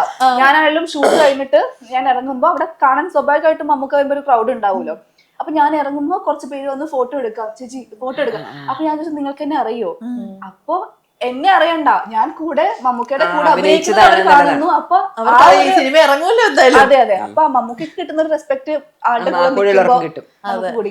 ഇപ്പം നിങ്ങളുടെ ഇപ്പൊ ഈ മൂവിയുടെ കാര്യം പറയുകയാണെങ്കിൽ ഓരോരുത്തരുടെ റോൾസും ഇപ്പൊ നേരത്തെ പറഞ്ഞ പോലെ വളരെ കുറച്ച് മിനിറ്റ്സ് മാത്രമുള്ള സീൻസ് ആണ്. എല്ലാ ഹീറോയിൻസിനും അങ്ങനെ തന്നെയാണ്. അപ്പോൾ അങ്ങനെ വരുന്ന സമയത്ത് എപ്പോഴെങ്കിലും ഇത് ഞാനാ ചെയ്തത് എന്നിങ്ങനെ പറഞ്ഞു കൊടുക്കേണ്ട അവസ്ഥ വന്നിട്ടുണ്ടോ ഈ ഒരു പോർഷൻ? എനിക്ക് തോന്നുന്നു കുറച്ചു പേരൊക്കെ നമുക്ക് പെട്ടെന്ന് അല്ലെ ഇപ്പൊ അതെ അറിയാൻ പറ്റും.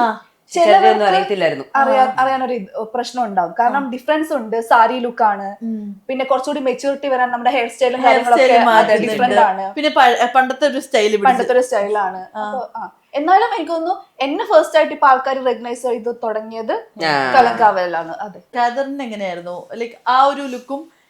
അത് കുറച്ചുകൂടെ ഒരു നാടൻ കൈൻഡ് ഓഫ് ലുക്ക് ആണല്ലോ അത്. ഇതും അതും കൂടെ പെട്ടെന്ന് അങ്ങനെ മനസ്സിലാവുന്നുണ്ടോ? ആളുകൾ തിരിച്ചറിയുന്നുണ്ടോ? ഞാൻ ആദ്യം ചെയ്ത സിനിമയിൽ എന്നെ തിരിച്ചറിയാൻ പറ്റില്ലായിരുന്നു. കണ്ണൂർ സ്ക്വാഡിൽ ഞാൻ ആ ഒരു ടിക്രി വില്ലേജിൽ ചാടി വരുന്ന ഒരു സീനായിരുന്നു. അതിനകത്ത് ഫുള്ള് എന്നെ മേക്ക് ഓവർ ചെയ്തുകൊണ്ട് ഞാൻ അങ്ങനെ ഒരു പടത്തിൽ അഭിനയിച്ചിട്ടുണ്ട് എന്നുള്ളത് ആ ഫോട്ടോ കൊണ്ട് നടക്കണം. ഇത് ഞാനാണ് ചെയ്തതെന്ന് പറയണമെങ്കിൽ അറ്റ്ലീസ്റ്റ് അതിൽ നിന്ന് മാറി അതിൽ നിന്നൊരു 4ാമത്തെ മൂവിയാണ് കളംകാവൽ ചെയ്തത്. ഈ ഒരു ടൈമില് അറ്റ്ലീസ്റ്റ് മമ്മൂക്കയുടെ കൂടെ അടുത്ത് നിൽക്കുമ്പോൾ എന്നെ കണ്ടാൽ അറിയാവുന്ന ഒരു കോലത്തില് എനിക്കൊരു സീൻ ചെയ്യാൻ പറ്റി എന്നുള്ളത് തന്നെ ഒരു വലിയ ഭാഗ്യം തന്നെയാണ്. പിന്നെ അഗെയിൻ ഈ പറഞ്ഞ പോലെ നമ്മളെ അറിയുന്നവർക്ക് മനസ്സിലാവും എന്തായാലും. തിയേറ്ററിൽ വരുമ്പോൾ ഒരുപാട് ഫ്രണ്ട്സും അറിയുന്ന ആൾക്കാരും ഫോട്ടോസ് അയച്ചു തന്നിട്ടുണ്ട് സിനിമ കാണാൻ പോയിട്ട്. അപ്പം മനസ്സിലാവുന്നുണ്ട്.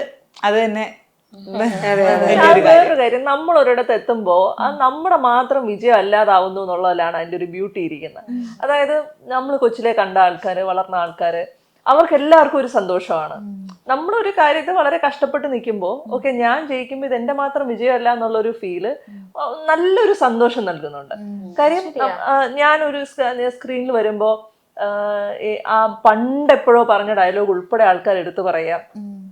അവരുടെ ഒരു നോർമൽ ഡേ ടു ഡേ ലൈഫിൽ അവർക്കൊരു സന്തോഷം നൽകുന്ന ഒരു സംഭവമായിട്ട് എൻ്റെ വിജയം മാറുക എന്നുള്ളൊരു സംഭവം എനിക്ക് ഭയങ്കര ഇഷ്ടപ്പെട്ടു. ഇപ്പൊ എല്ലാവരും മമ്മൂക്കയുടെ കൂടെയാണ് കോമ്പിനേഷൻ സീൻസ്.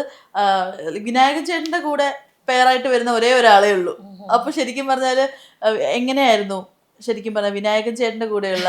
ഭയങ്കര നല്ല അനുഭവം. ഞാൻ പിന്നെ ഒരുപാട് നമ്മൾ ആഗ്രഹിക്കുന്ന നടക്കും പറയുന്നത് ഭയങ്കര രസമുള്ള മാനിഫെസ്റ്റ് ചെയ്തെടുത്താണോ? അങ്ങനെ ഞാൻ എടുത്തൊന്നുമല്ല. ഞാൻ ഈ സിനിമയ്ക്ക് വിളിക്കുന്നതിന് മുമ്പ് കുറെ ദിവസമായിട്ട് വിനായകൻ ചേട്ടന്റെ ഇന്റർവ്യൂസ് ഒക്കെ ഒരുപാട് കണ്ടിട്ടുണ്ടായിരുന്നു. ഇത് വിളിക്കുന്നതിന് മുമ്പ് സീരിയസ്ലി ഞാൻ മമ്മൂക്കയുടെ നായികയാണെന്ന് ഞാൻ ആഗ്രഹിച്ചിട്ടേ ഇല്ല. കാരണം ആ ആഗ്രഹം പോലും അഹങ്കാരമായി പോകുന്നത് അങ്ങനെ ഉണ്ടാവല്ലോ. നമുക്ക് ആ റെസ്പെക്ട് കൊണ്ടാണ് നമ്മൾ അത്രയൊന്നും ആയോ എന്നുള്ളൊരു. അതുകൊണ്ട് തന്നെ വിനായകൻ ചേട്ടൻ അങ്ങനെ അതല്ല എന്നല്ല കേട്ടോ. പക്ഷെ എനിക്ക് അദ്ദേഹത്തിൻ്റെ കൂടെ ഭയങ്കര ഇഷ്ടമായിരുന്നു. ആർട്ടിസ്റ്റിന്റെ ഒരു എനർജി അത് നമ്മൾ പങ്കുവെക്കാന്ന് പറയുന്ന ഒരു ഗിവ് ആൻഡ് ടേക്ക്. അപ്പൊ അതുകൊണ്ട് അത് ആഗ്രഹിച്ചത് ഞാൻ തന്നെ ഞെട്ടിപ്പോയി. എന്നെ ഇത് വിളിച്ചപ്പോ എങ്ങനെ സംഭവിച്ചു അല്ലേ? സീരിയസ്ലി ഞാൻ ആദ്യമായിട്ടാണ് ഇപ്പൊ പറയണേ. കാരണം ഞാൻ ഇങ്ങനെ എല്ലാം ഇങ്ങനെ ഉള്ള പോലെ തന്നെ എല്ലാം തുറന്നു പറയുന്ന ഒരു ടൈപ്പാ. ഓ ഇനി തുടങ്ങി ഓ അയ്യോ ഞാൻ ഇപ്പൊ നിങ്ങൾ വിചാരിച്ചിട്ടേ എന്നോട് അമ്മ പറയും നീ ഇങ്ങനെ പറയരുത് കേട്ടോ ബേബിയെ എന്ന് പറയും. കാരണം അത് സത്യമായതുകൊണ്ടാണ് നമ്മൾ പറയുന്നത്. ആ ഒരു കാര്യത്തിൽ എനിക്ക് ഒരു കാര്യം ആഡ് ചെയ്യാനുണ്ട്. നമ്മളെല്ലാം എക്സ്പ്രസ് ചെയ്യണം. ഞാൻ ഈ സംഭവമൊക്കെ ഞാൻ ടാക്ടിക്സ് ഒരുപാട് വിചാരിച്ചു. മറ്റത് ഇങ്ങനെ പറയണം, ഇന്ന പെർസെപ്ഷൻ ഇങ്ങനെ പ്ലേസ് ആവണം. എനിക്കത് വലിയ തലവേദനയായിരുന്നു. ഇത് ചെയ്യുന്നതിനെക്കാട്ടിയും പാടായിരുന്നു ഇത് തലയെ കൊണ്ട് നടക്കുക എന്നുള്ളത്. എക്സ്പ്രസ് ചെയ്ത് തുടങ്ങുമ്പോഴത്തേക്ക് ഞാൻ വളരെ ഫ്രീ ആയി കഴിയുമ്പോഴത്തേക്ക് എല്ലാം തുറന്നു വരുന്നത്. നമ്മൾ നല്ല മനസ്സാണെങ്കിൽ നല്ലത് മാത്രമേ വരത്തുള്ളൂ. സീരിയസ്ലി എക്സ്പ്രസ് ചെയ്താൽ നമ്മൾ ഭയങ്കര അല്ലത് പ്രേക്ഷകർക്ക് മനസ്സിലാവുകയും ചെയ്യും. അതെ, നമ്മൾ ഉണ്ടാക്കി പറഞ്ഞാല് ആൾക്കാർക്ക് അത് മനസ്സിലാവും. അല്ല അത് മാത്രല്ല ഏത് കാര്യമായാലും നമ്മൾ പ്രിപ്പയർ ചെയ്ത് പോകുന്നത് ഒരു തലച്ചൂടാണ്. ഗോ വിത്ത് ഫ്ലോ ആണ്. കാരണം ഒരു സിറ്റുവേഷൻ നമുക്ക് മുൻകൂട്ടി നമുക്ക് പ്രിഡിക്റ്റ് ചെയ്യാനൊന്നും പറ്റില്ല. ഇന്ന സ്ഥലത്ത് പോകുമ്പോൾ അങ്ങനെ തന്നെ നടക്കണം എന്നൊന്നും നമുക്ക് പറയാൻ പറ്റില്ല. അപ്പൊ എങ്ങനെയാണോ നമുക്ക് കിട്ടുന്ന ആക്ഷൻ അതിനനുസരിച്ച് റിയാക്ട് ചെയ്യുക എന്നുള്ളതാണ്. അതെ. ഇപ്പൊ വിനായകൻ ചേട്ടന്റെ കൂടെ സ്ക്രീൻ ഷെയർ ചെയ്യുന്ന സമയത്ത് മമ്മൂക്കയുടെ കാര്യം നമ്മൾ എല്ലാവരും കുറേ മെമ്മറീസും ബിഹൈൻഡ് ദ സീൻസും എല്ലാം പറയുന്നുണ്ടായിരുന്നു. വിനായകൻ ചേട്ടൻ അങ്ങനെ ഷെയർ ചെയ്യാൻ പറ്റിയ ഒരു മെമ്മറി എന്തായിരിക്കും? അയ്യോ ഞാൻ പറയട്ടെ, ഇപ്പൊ മമ്മൂക്ക വെളുത്ത് സുന്ദരകുട്ടപ്പൻ വെളുപ്പ് മാത്രമല്ല സൗന്ദര്യം, വെളുപ്പ് മാത്രമല്ല സീരിയസ്ലി അതെ. പെണ്ണെ. അപ്പൊ വിനായകൻ ചേട്ടന്റെ ബ്യൂട്ടി എന്ന് പറയുന്നത് എന്റെ കളർ വേറൊരു ഘടകം തന്നെ. അപ്പം ശരിക്കും വേറൊരു മമ്മൂക്ക അങ്ങനെ ഫീൽ ചെയ്യാം നമുക്ക്. ഭയങ്കര രസം. എന്നിട്ട് ഞാൻ ഫസ്റ്റിലൊരു ടേബിളിന്റെ മുമ്പിലുള്ള ഫാമിലി ആയിട്ട് ഇരിക്കുന്നേ അതാണ്. പക്ഷെ വിനായകൻ ചേട്ടൻ്റെ ഉള്ളിലൊരു ഡയറക്ടർ കൂടി ഉണ്ട് എന്നുള്ളതാ. നമ്മളോട് എല്ലാം പറഞ്ഞു ഷെയർ ചെയ്യുന്നു. അത് പറഞ്ഞിരുന്നു എന്തെങ്കിലും പ്രശ്നങ്ങളുണ്ടെങ്കിൽ അവർക്കൊരു ഡയലോഗ് കൊടുക്കൂ എന്നൊക്കെ പറഞ്ഞിട്ട് അങ്ങനെ കുറച്ചുണ്ടായിരുന്നു അത്. അപ്പൊ സിനിമ വന്നപ്പോൾ അത് ഇതായിട്ട് കട്ട് ചെയ്ത് പോയതാണ്. എന്നാലും എനിക്ക് ഭയങ്കര രസമായിട്ട് തോന്നി. അതിൻ്റെ ഒരു ആള് ആർട്ടിസ്റ്റ് ഭയങ്കര പക്കയാണ്. ഒരു ആർട്ടിസ്റ്റ് എന്ന് പറയുന്ന ഒരു കാര്യം നമ്മൾ പഠിക്കേണ്ട ഒരുപാട് കാര്യങ്ങളുണ്ട് അദ്ദേഹത്തിന്റെ അടുത്ത്.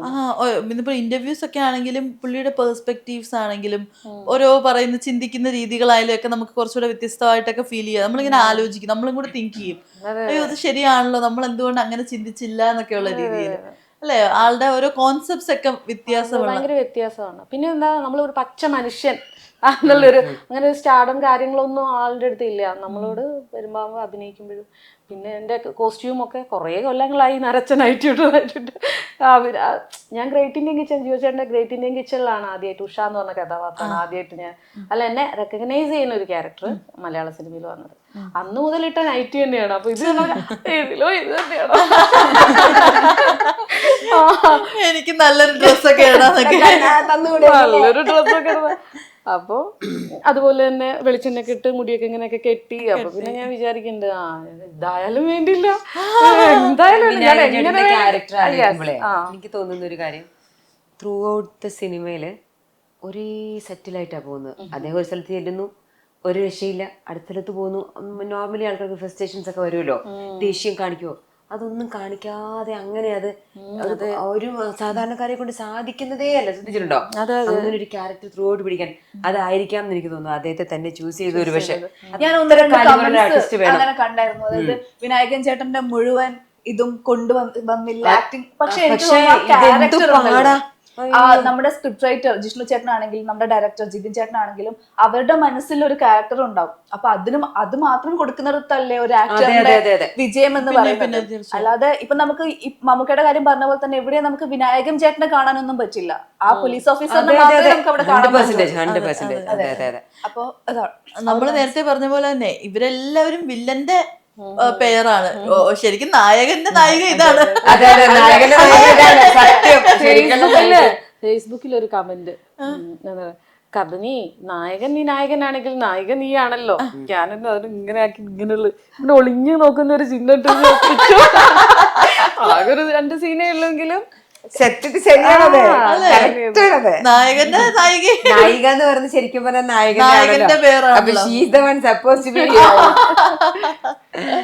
അപ്പൊ പക്ഷെ അതുപോലെ തന്നെ ഈ നിങ്ങളുടെ ഹീറോയിൻ ഇൻട്രൊഡക്ഷൻ ഒരു ഡേ ഉണ്ടായിരുന്നില്ല, എല്ലാവരെയും അയ്യോ വന്നിട്ടില്ലായിരുന്നല്ലേ?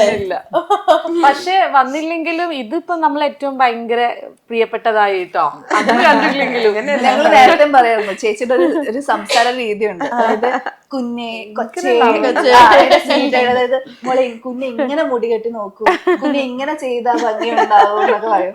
നമുക്ക് എന്തെങ്കിലും ഉണ്ടെങ്കിൽ ചേച്ചി കൊള്ളാമോ, ഇങ്ങനെ കൊള്ളാമോ, അങ്ങനെ കൊള്ളാമോ എന്ന് ചോദിക്കാൻ പറ്റിയ ഒരാളാണ്. നേഴ്സാണ്, അറിയില്ലേ? മദർ ഓഫ് ഡ്രാഗൺസ് എന്നൊക്കെ പറയുന്ന പോലെ മദർ ഓഫ് കലങ്കാവ്.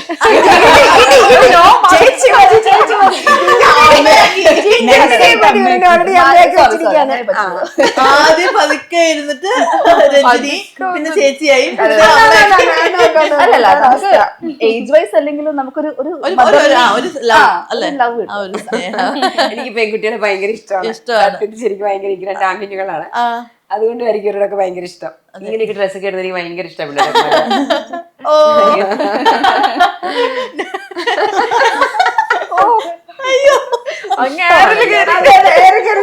എന്തുകൊണ്ടോ എന്തോ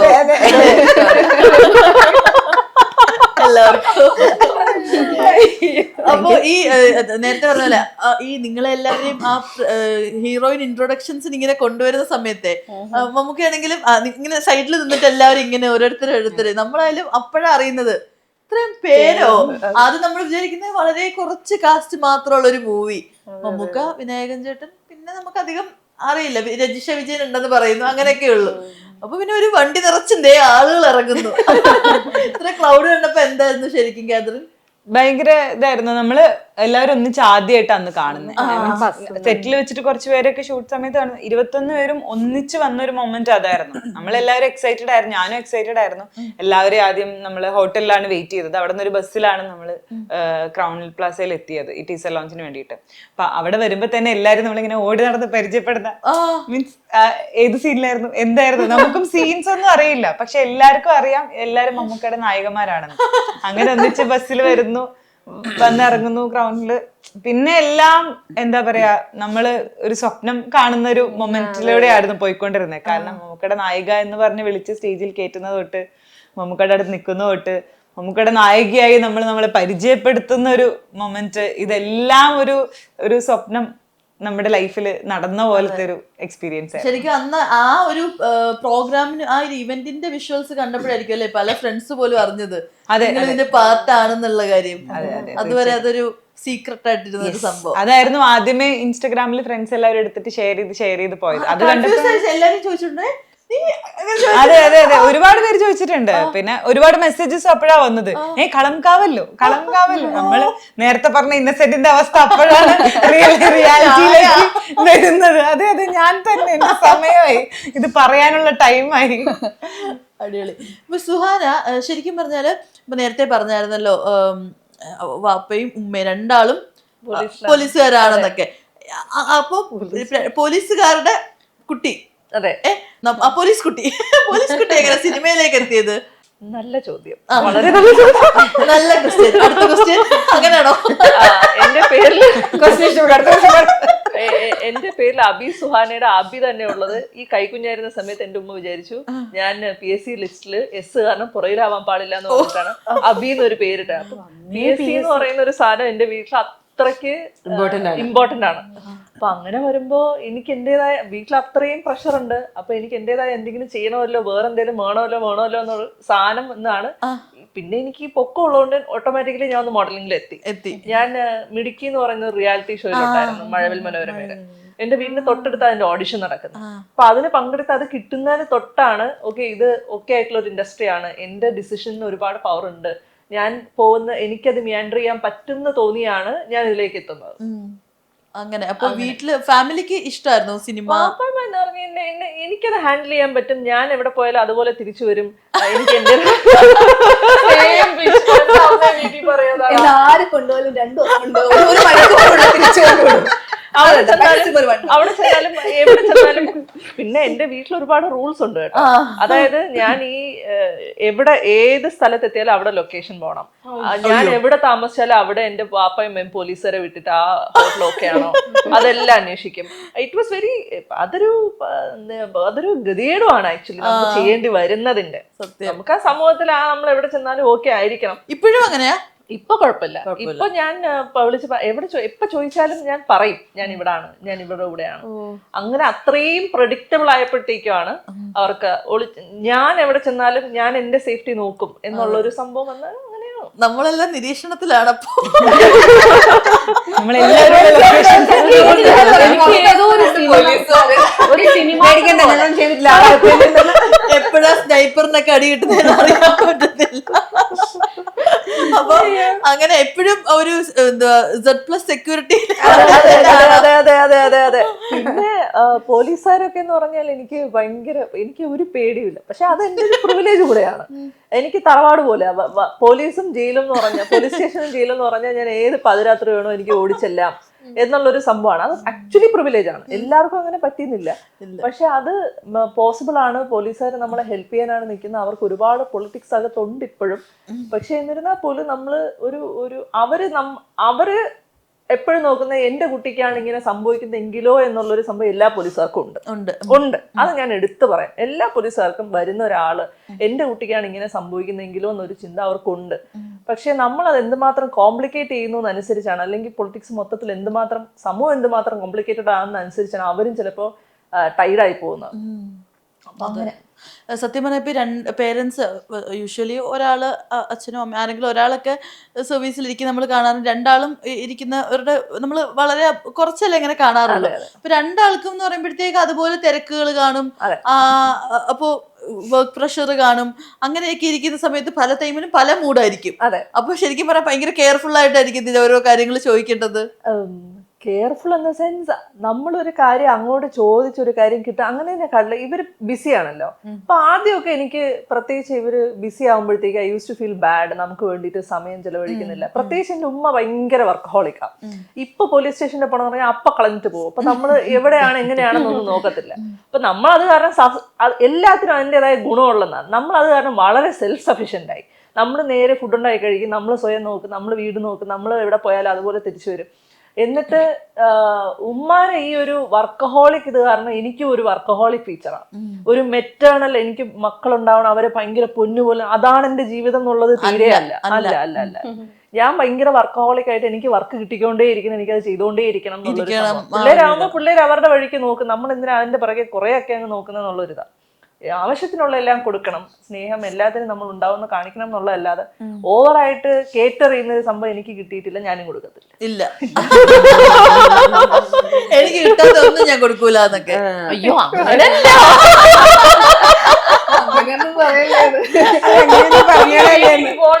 അയ്യോ ഭയങ്കര തങ്കപ്പെട്ട വാപ്പായ, അതായത് സ്നേഹം കിട്ടാതെ വളർന്ന ഒന്നും അല്ല.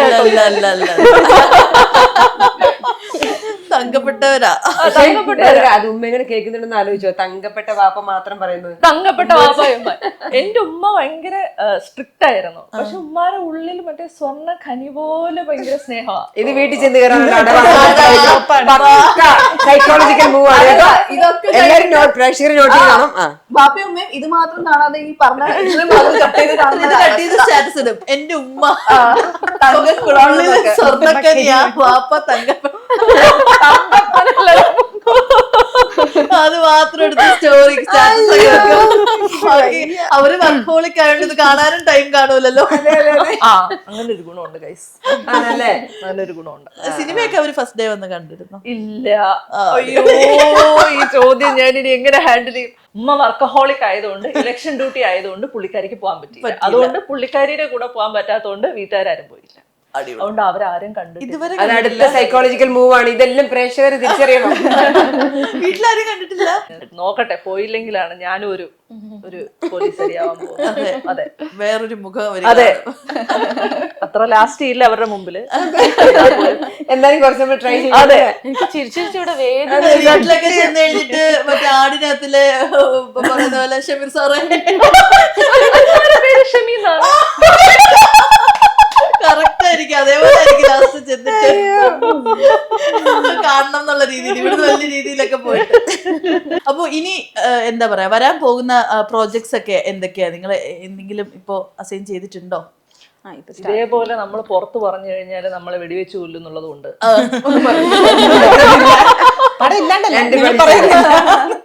രണ്ട് പ്രോജക്റ്റ് ഉണ്ടോ? അടുത്ത ദൃശ്യം 3 ഇതുപോലെയാണ്. ഒന്നും ചോദിക്കരുത്, ഒന്നും പറയാൻ പറ്റാത്ത അവസ്ഥയിലാണ്. എനിക്കൊരു വീക്ക്നെസ് ആണ്. അയ്യോ, ഒന്നും ചോദിക്കാനും പറ്റില്ല. അത് ട്രൈ ചെയ്ത് നോക്കിയതാ. നമ്മളെല്ലാരും അടുത്ത മൂവിയുടെ പേരുകൾ ഇങ്ങനെ പറഞ്ഞു പോണ കൂട്ടത്തിൽ ദൃശ്യം എത്തിയപ്പോ നമ്മളൊന്ന് സ്റ്റക്കായി. ഒരു മിനിറ്റ് ഒന്ന് കട്ട് ചെയ്യും. എല്ലാം കത്തിച്ച് ഉരുക്കി കളഞ്ഞതാണല്ലോ. പറഞ്ഞാ മതി. അതെ, അങ്ങനെ ഒരു സെഗ്മെന്റ് വെക്കണം നമുക്ക് റെസ്റ്റോറന്റ് മാത്രം. അതെ അതെ അതെ, സാറിനെ മാത്രം പറഞ്ഞാൽ മതിയെന്നല്ലേ. സാറ് അവിടുന്ന് നമ്മൾ നേരത്തെ പറഞ്ഞ സ്നൈപ്പറിന് അടിക്കാം. അവിടെ അടിക്കുന്ന സ്നൈപ്പറിന് സത്യം അടിപൊളി. കബനി ചേച്ചിയുടെ എനിക്കിപ്പോ ഒരു പോലീസ് സ്റ്റേഷൻ വന്നിട്ടുണ്ട്. Very good. ഒരു കോൺസ്റ്റബിൾ ആയിട്ടാണ് ത്രൂ ഔട്ട് വേഷമാണ്. മാക്സ് ഒക്കെ എടുത്ത് ദൂരെ എറിഞ്ഞിട്ട് ഇനി പോലീസ് സ്റ്റേഷൻ.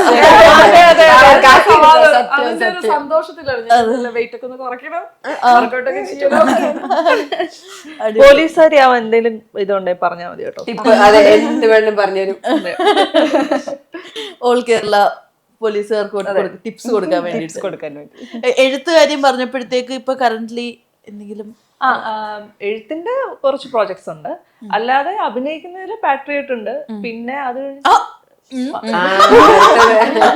പറയുമ്പോൾ അതെ അതെ, അങ്ങനെ പറയുമ്പോ കുറച്ചുണ്ട്. കുഞ്ഞു സിനിമയൊക്കെ അതെ, വളരെ ചെറുത്. പിന്നെ കുഞ്ഞു കാസ്റ്റ് ആണല്ലോ. അവിടെ എങ്ങനെയെങ്കിലും ഒക്കെ ആയി വന്നത് എനിക്ക് ഭയങ്കര, അത് ഇപ്പോഴും ഞാൻ വിശ്വസിച്ചിട്ടില്ല. എപ്പോഴും കട്ട് ചെയ്ത് കളയാം എന്നുള്ള രീതിക്കാണ് ഞാൻ വിചാരിച്ചു വെച്ചിരിക്കുന്നത്. അതുകൊണ്ടാണ് ഞാൻ കുഞ്ഞായിട്ട് പറഞ്ഞത്. കുഞ്ഞൊരു പടം. അതെ. അതെ. അയ്യോ, ഞാൻ വേറൊരു കാര്യം, ഞാനത് പറഞ്ഞില്ലെങ്കിൽ എന്റെ കൂടെ വർക്ക് ചെയ്തവർക്ക് ഒരു ഇതായിരിക്കും. ഞാനൊരു ഷോർട്ട് ഫിലിം ഡയറക്ട് ചെയ്തിട്ടുണ്ടായിരുന്നു, ചെറുത് ഇങ്ങനെയാണെന്ന് പറഞ്ഞിട്ട്. എല്ലാരും തന്നെ അതെ, എല്ലാരും കഴിച്ചു അയച്ചുതരാം. അത് തിരക്കഥയൊക്കെ എഴുതി ഞാൻ തന്നെ അഭിനയിക്കുകയും ചെയ്തു. ഇദ്ദേഹത്തിന് ഒരു ആ ഒരു അവാർഡ് ഉണ്ട്, ബെസ്റ്റ് ആക്ട്രസ് അവാർഡ് കിട്ടിയിട്ടുണ്ടായിന്. അത് ഡിസംബർ 20 വാങ്ങി. അതാണ്. അപ്പൊ എന്റെ കൂടെ വർക്ക് ചെയ്ത എല്ലാവർക്കും ഈ അവസരത്തിൽ ഞാൻ നന്ദി പറയുന്നു. ഒരു ഡയറക്ടർ കൂടിയാണ്. അതെ, ഡയറക്ടർ കൂടിയാണ്. ഫേസ് നന്നായിട്ട് നോക്കി. അധികം അടുത്തേക്ക് പോകണ്ട. അല്ല, നമ്മുടെ ഇൻഡസ്ട്രിയിൽ ഫീമെയിൽ ഡയറക്ടേഴ്സ് ആൻഡ് റൈറ്റേഴ്സ് ഒരുപാട് കയറി വരാനുണ്ട്. ഇപ്രാവശ്യം നമ്മളിപ്പോ 21 നായികമാരെന്ന് പറയുന്നു. എത്ര പടം ഇറങ്ങി. നമ്മളിപ്പോ എത്ര പ്രോഗ്രസീവ് ഇൻഡസ്ട്രി എന്ന് പറഞ്ഞാലും ഇങ്ങനെ ഇത്രയും പേര് ഒരുമിച്ച് കൊണ്ടുവന്ന ഒരു സന്തുലിതാവസ്ഥയുള്ള ഒരു സിനിമ എത്ര ഇറങ്ങിയിട്ടുണ്ടാവും. അപ്പൊ അത് നമ്മളിപ്പോഴും ഇൻഡസ്ട്രിയിൽ നമ്മൾ നോക്കേണ്ട ഒരു കാര്യമാണ്. അത് നമ്മുടെ ടെക്നീഷ്യൻസും ഡയറക്ടേഴ്സ്, ആ പിന്നണിയിലുള്ള ആൾക്കാർ സ്ത്രീകളായി വരുമ്പോൾ മാത്രമാണ്. നല്ല സ്ക്രിപ്റ്റുകൾ അങ്ങനെ വരണം. അവിടെയാണല്ലോ ബേസ്. നല്ല സ്ക്രിപ്റ്റുകൾ ഫീമെയിൽ ഓറിയന്റഡ് ആയിട്ട് വന്നാൽ അടിപൊളിയായിരിക്കും. റൈറ്റിംഗിന്റെ ടൈപ്പ് ലോക്കെ ആണെങ്കിൽ പോലും ഒക്കെ റൈറ്റിംഗ് ഒരു വുമൻ എഴുതുമ്പോഴത്തേക്ക് പിന്നെ ഡീറ്റെയിലിംഗ് കൂടും. ഡീറ്റെയിലിംഗ് ഒരുപാട് കൂടും. ജസ്റ്റ് അപ്പം എക്സിക്യൂഷന് ഇപ്പം ഞാൻ പൊതുവെ ശ്രദ്ധിച്ചിട്ടുണ്ട്, ആണുങ്ങളാണ് കൂടുതൽ ആ സിനിമ എഴുതുന്നുണ്ടെങ്കിൽ അവര് പെണ്ണുങ്ങളെ നോക്കിക്കാണുന്ന ഒരു രീതി അതിൽ ഡിപ്പെൻഡന്റ് ആണ്.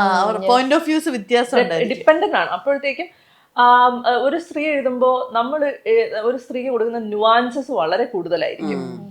നമ്മൾ ആക്ച്വലി സ്ത്രീകൾ പൊതുവെ നല്ല കോമഡി ഒക്കെ ഉള്ള, ഹ്യൂമർ സെൻസ് ഒക്കെ ഉള്ള നല്ല രസമുള്ള ആൾക്കാരാണ്. അങ്ങനെ രസമുള്ള ആൾക്കാർ ഒരുപാട് കയറി വരാനുണ്ട്. ഞങ്ങളെല്ലാം മുഖം ഓർമ്മയുണ്ടല്ലോ. ടെൻഷനില്ല, ഞങ്ങൾക്ക് 21 പേർക്ക് ടെൻഷനില്ല. ബാക്കി സ്ത്രീകൾക്ക് കുറച്ച് ഞാനൊക്കെ എന്താണെന്നറിയോ, നമുക്ക് റോൾസ് കിട്ടാണ്ടായപ്പോ എനിക്ക് സിനിമയിൽ എന്തെങ്കിലും പണി എന്ന് പറഞ്ഞാൽ ഏത് സെറ്റിൽ വേണേ വർക്ക് ചെയ്യാൻ ഇഷ്ടമാണ്. അപ്പം ഞാൻ വിചാരിച്ചു നമുക്കൊന്ന് ഇങ്ങനെ ചെയ്ത് നോക്കിയാലോ. എൻ്റെ ഒരു കൂട്ടുകാരന് വേണ്ടിയിട്ട് നമ്മള് ഒരു ലിതേഷ് എന്ന് പറഞ്ഞ എൻ്റെ ഒരു കൂട്ടുകാരുണ്ട് വീട്ടിലുള്ളത്. അവൻ ഇങ്ങനെ നമ്മൾ അവിടെ ആക്ടിങ് വർക്ക്ഷോപ്പ് ഒക്കെ നടത്തിയപ്പോൾ ദുബായിൽ. അപ്പോൾ അവനിങ്ങനെ പറഞ്ഞപ്പോൾ നമ്മൾ അതിന് വേണ്ടിയിട്ട് അവന് ഒതുങ്ങുന്ന രീതിയിൽ ഒരു സ്ക്രിപ്റ്റ് എഴുതി. അപ്പോൾ എനിക്ക് വേണ്ടി ഞാനൊരു ക്യാരക്ടർ എഴുതി. എൻ്റെ ഏറ്റവും അടുത്ത സ്റ്റുഡൻറ്റിന്. അപ്പോൾ നോക്കുമ്പോൾ നല്ലൊരു കഥയായി. അങ്ങനെ ഒരു പ്രൊഡ്യൂസർ വന്നു. അങ്ങനെയാണ്. അപ്പം അഭിനയിക്കാനുള്ള കൊതി കൊണ്ടാണ് ഇത് ചെയ്യുന്നത്. വേറെ ആരും വിളിക്കുന്നില്ല. അപ്പൊ എനിക്ക് ഇച്ചിരി നന്നായിട്ട് അഭിനയിക്കാൻ വേറെ വഴിയില്ല. നമുക്ക് ആരും വിളിക്കുന്നില്ലല്ലോ. വിളിക്കാ വർഷത്തിൽ ഒരു സിനിമയ്ക്ക് വരുന്നുള്ളൂ. ഇന്നലെ പറയുന്നുണ്ടായിരുന്നു, ചില ഭാഗമൊക്കെ ഭയങ്കരമായിട്ടേ ഒരു കുത്തക പോലെയാണ്. ലേഡീസ് എന്ന് പറഞ്ഞാൽ ആരും മൈൻഡ് ചെയ്യില്ല. ഇന്നലെ പറഞ്ഞു. പക്ഷെ അത് അവരെ കിട്ടിക്കൊണ്ടാവുന്ന ഒരു ഫീല് ഒരു സന്തോഷം. അതെ, ശരിക്കും അങ്ങനെ എന്താ പറയാ, അവസരങ്ങൾ കുറയാറുണ്ടോ? അവസരങ്ങൾ കുറയാറിഞ്ഞാ വർഷത്തിൽ ഒരു 2 സിനിമ ഒക്കെ സംഭവിക്കുന്നുള്ളൂ. പക്ഷെ അതിൽ ഏറ്റവും ഗ്രേറ്റ് ആയിട്ടുള്ള കാര്യം എന്ന് പറയുന്നത് ചെയ്യുന്നതൊക്കെ നോട്ടബിൾ അടിപൊളി. നല്ല ടീമിന്റെ കൂടെ. അതുകൊണ്ട് ഭയങ്കര സന്തോഷമാണ്.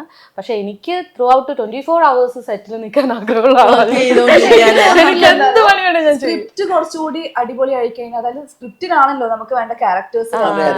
അപ്പൊ അത് അല്ലാതെ നമുക്കിപ്പം നമുക്കൊരു കോണ്ടാക്ട് ഉണ്ടെന്ന് പറഞ്ഞതിനെ കൊണ്ട് ആ ഒരു സിനിമ വരുമ്പോൾ അതിൽ നമുക്ക് പറ്റിയ ക്യാരക്ടേഴ്സ് ഉണ്ടാവില്ല, നമുക്ക് ചെയ്യാൻ പറ്റുന്നതായിരിക്കണം. ലുക്ക് വൈസ് ആണെങ്കിലും അല്ലെങ്കിൽ പെർഫോമൻസ് വൈസ് ആണെങ്കിലും നമുക്ക് ആപ്റ്റ് ആയ ഒരു സംഭവം വരണം. അപ്പോ സ്ക്രിപ്റ്റ് കുറച്ചും കൂടി ലേഡീസിനെ കോൺസെൻട്രേറ്റ് ചെയ്ത് വരുമ്പോ അടിപൊളിയാവും. അക്കാലത്തിൽ നമ്മളെ ജിഷ്ണു ചേട്ടൻ അല്ല ഇത്രയും 21-23 പേരെ വെച്ച് എന്ന് പറയുമ്പോ അത് അടിപൊളിയാണ്. തന്നെ ഇപ്പൊ ഭയങ്കര റിയലിസ്റ്റിക് സിനിമയുടെ കാലമല്ലേ, മേക്കപ്പ് ഒന്നും പകുതി സിനിമകളിൽ ഒരു സമ്മതിക്കാറേ ഇല്ല, നാച്ചുറൽ ആണ്. അപ്പൊ നമ്മുടെ ക്യാരക്ടർ ഇപ്പൊ ഒരു നല്ല സ്ക്രിപ്റ്റ് വന്നാലും ഈ പറഞ്ഞ പോലെ ഇപ്പം സുഹാനയുടെ ക്യാരക്ടർ എനിക്ക് ഒരിക്കലും ചെയ്യാൻ പറ്റില്ല. അത്രയും ഹൈറ്റും അതേപോലെ പേഴ്സണാലിറ്റിയും വേണം. എന്റെ ക്യാരക്ടർ സുഹാനയ്ക്കും ചെയ്യാൻ പറ്റില്ല. അപ്പം ചില ക്യാരക്ടർ അവരുടെ മനസ്സിലുണ്ടാവും. അപ്പൊ ടിപ്പിക്കലി അതിന് നമ്മുടെ രൂപഭാവങ്ങളൊക്കെ ആണെങ്കിൽ അവർ നമ്മളെ വിളിക്കും. അങ്ങനെ ക്യാരക്ടേഴ്സ് നമുക്ക് പണ്ടത്തെ പോലെ വരാൻ പോസിബിലിറ്റീസ് കുറവാണ്. പിന്നെ ഒരുപാട് പേര് ഇപ്പോൾ ഉണ്ടല്ലോ, അഭിനയിക്കാൻ ആഗ്രഹമുള്ള ഒരുപാട് ആർട്ടിസ്റ്റുകളുണ്ട്. അതിന്റെ ഒരു പ്രശ്നവും ഉണ്ട്. അപ്പൊ അവർക്കും അവസരങ്ങൾ വരണമല്ലോ. അതെ. അപ്പൊ എന്തായാലും കളങ്കാവല് നിങ്ങൾക്ക് ശരിക്കും പറഞ്ഞാൽ നല്ലൊരു ഒരു ഗ്യാങ്, ഒരു വുമൻ ഗ്യാങ്ങിനെ തന്നെ കിട്ടിയല്ലേ? ആദ്യം വന്നപ്പോ ആർക്കും തമ്മിൽ അറിയില്ല. ഇപ്പൊ വന്ന് ഇപ്പൊ ആ ഒരു ഫീല് നൂർജഹാനും അടിക്കുന്നു. ഫസ്റ്റ് പേരൊക്കെ വിളിക്കുന്നതിലൊരു നമുക്കറിയാലോ, നമുക്ക് ആരും പരിചയമില്ലാത്തോണ്ടപ്പോ അതായത് സുഹാന ഇപ്പടാ ആ ഒരു എനിക്കൊന്ന് പ്രൊമോഷന്റെ ടൈമിലാണെന്ന് തോന്നുന്നു. അങ്ങനെ നല്ലൊരു ഫ്രണ്ട്ഷിപ്പും ഒരു പുതിയൊരു സർക്കിൾ തന്നെ. അത് നമ്മുടെ മാത്രമല്ല കേട്ടോ, നമ്മുടെ ഡയറക്ടർ ജിതിൻ ചേട്ടനാണെങ്കിലും ചേട്ടനാണെങ്കിലും ഓൾ ക്രൂ ആണെങ്കിലും ആഷിക്കേട്ടൻ അഖിലേട്ടൻ എല്ലാവരും നല്ല അവരെപ്പോഴും അങ്ങനെ ഒരു ഈ ഒരു മൂവിയുടെ ക്രൂവിന്റെ പ്രത്യേകതയായിട്ട് എനിക്ക് തോന്നി. എല്ലാവരും കുറച്ച് നല്ല ഫ്രണ്ട്ലി ആയിട്ട് നമ്മളോട് ഒരു ഫ്രണ്ട്ലി അപ്രോച്ച് ഉള്ള ഒരു ക്രൂ ആണ്. അത് എപ്പോഴും തോന്നി ഒരേ മനസ്സ് പോലെ. ചേട്ടനോട് എന്തായാലും നന്ദി പറയാം. ഡയറക്ടർ തീരുമാനിക്കും പോലെയല്ലേ നമ്മളെ വിളിക്കുന്നത്, ഒരു ക്യാരക്ടറിന് വേണ്ടി വിളിക്കുന്നത് എപ്പോഴും. അപ്പം എന്തായാലും എനിക്കാണെങ്കിൽ നിങ്ങളുടെ അടുത്ത് കുറെ നേരം സംസാരിച്ചപ്പോഴത്തേക്ക് ഇന്റർവ്യൂ എന്ന് തോന്നില്ല. കുറെ ഫ്രണ്ട്സിന്റെ അടുത്തൊക്കെ ഇഷ്ടപ്പെട്ടോ? പിന്നെ താങ്ക് യു സോ മച്ച്. പറയായിരുന്നു കാണുമ്പോ ഒരു ടെഡി ഒരു ടെഡി ബിയറിനെ പോലെയല്ലേ? അല്ല, ഭയങ്കര സോഫ്റ്റ്, കൈ പിടിക്കാൻ എന്തൊരു സുഖമാണ്. സംഭവം എനിക്കിപ്പോ കിട്ടി. ഫീമെയിൽ ഓറിയന്റഡ് സബ്ജക്ട് പറഞ്ഞ കൂട്ടത്തിൽ ആ ക്വസ്റ്റ്യൻ ഇവിടെ വരെ എത്തിയില്ല. അതുകൊണ്ട് ഞാൻ ഫില്ല് ചെയ്യാം. എന്റെ അടുത്ത പടം ഒരു ഫീമെയിൽ ഓറിയന്റഡ് സബ്ജക്ട് ആണ്. അല്ല, ഞാനല്ല ലീഡ് റോള്. പാർവതി തിരോത്തിന്റെ മൂവിയാണ്. പ്രഥമ ദൃഷ്ടിയാൽ കുറ്റക്കാർ മൂവിയുടെ പേര്. ഷഹദ് ഡയറക്ട് ചെയ്യുന്ന നമ്മുടെ കണ്ണൂർ സ്ക്വാഡിന്റെ ഡയറക്ടർ റോബി ചേട്ടനാണ് ക്യാമറ ചെയ്യുന്നത്. പാർവതി തിരോത്ത് മാത്യു തോമസും വിജയരാഘവൻ സാറൊക്കെ ആയിട്ടുള്ള ടീം. അടിപൊളി. പിന്നെ ഒരു മലയാളം മൂവി അതിലേക്ക്, അത് ഇപ്പൊ ഈ പറഞ്ഞ പോലെ റിവീൽ ചെയ്യാൻ പറ്റാത്തൊരവസ്ഥയിൽ ഇരിക്കുന്നു. നിങ്ങൾക്ക് എല്ലാവർക്കും നല്ല നല്ല ടീമിനെ കിട്ടുന്നുണ്ട്. ടച്ച് വുഡ് അങ്ങനെ തന്നെ ഇരിക്കട്ടെ. എവിടെ വുഡ് എവിടെ ടച്ച് ചെയ്യാൻ?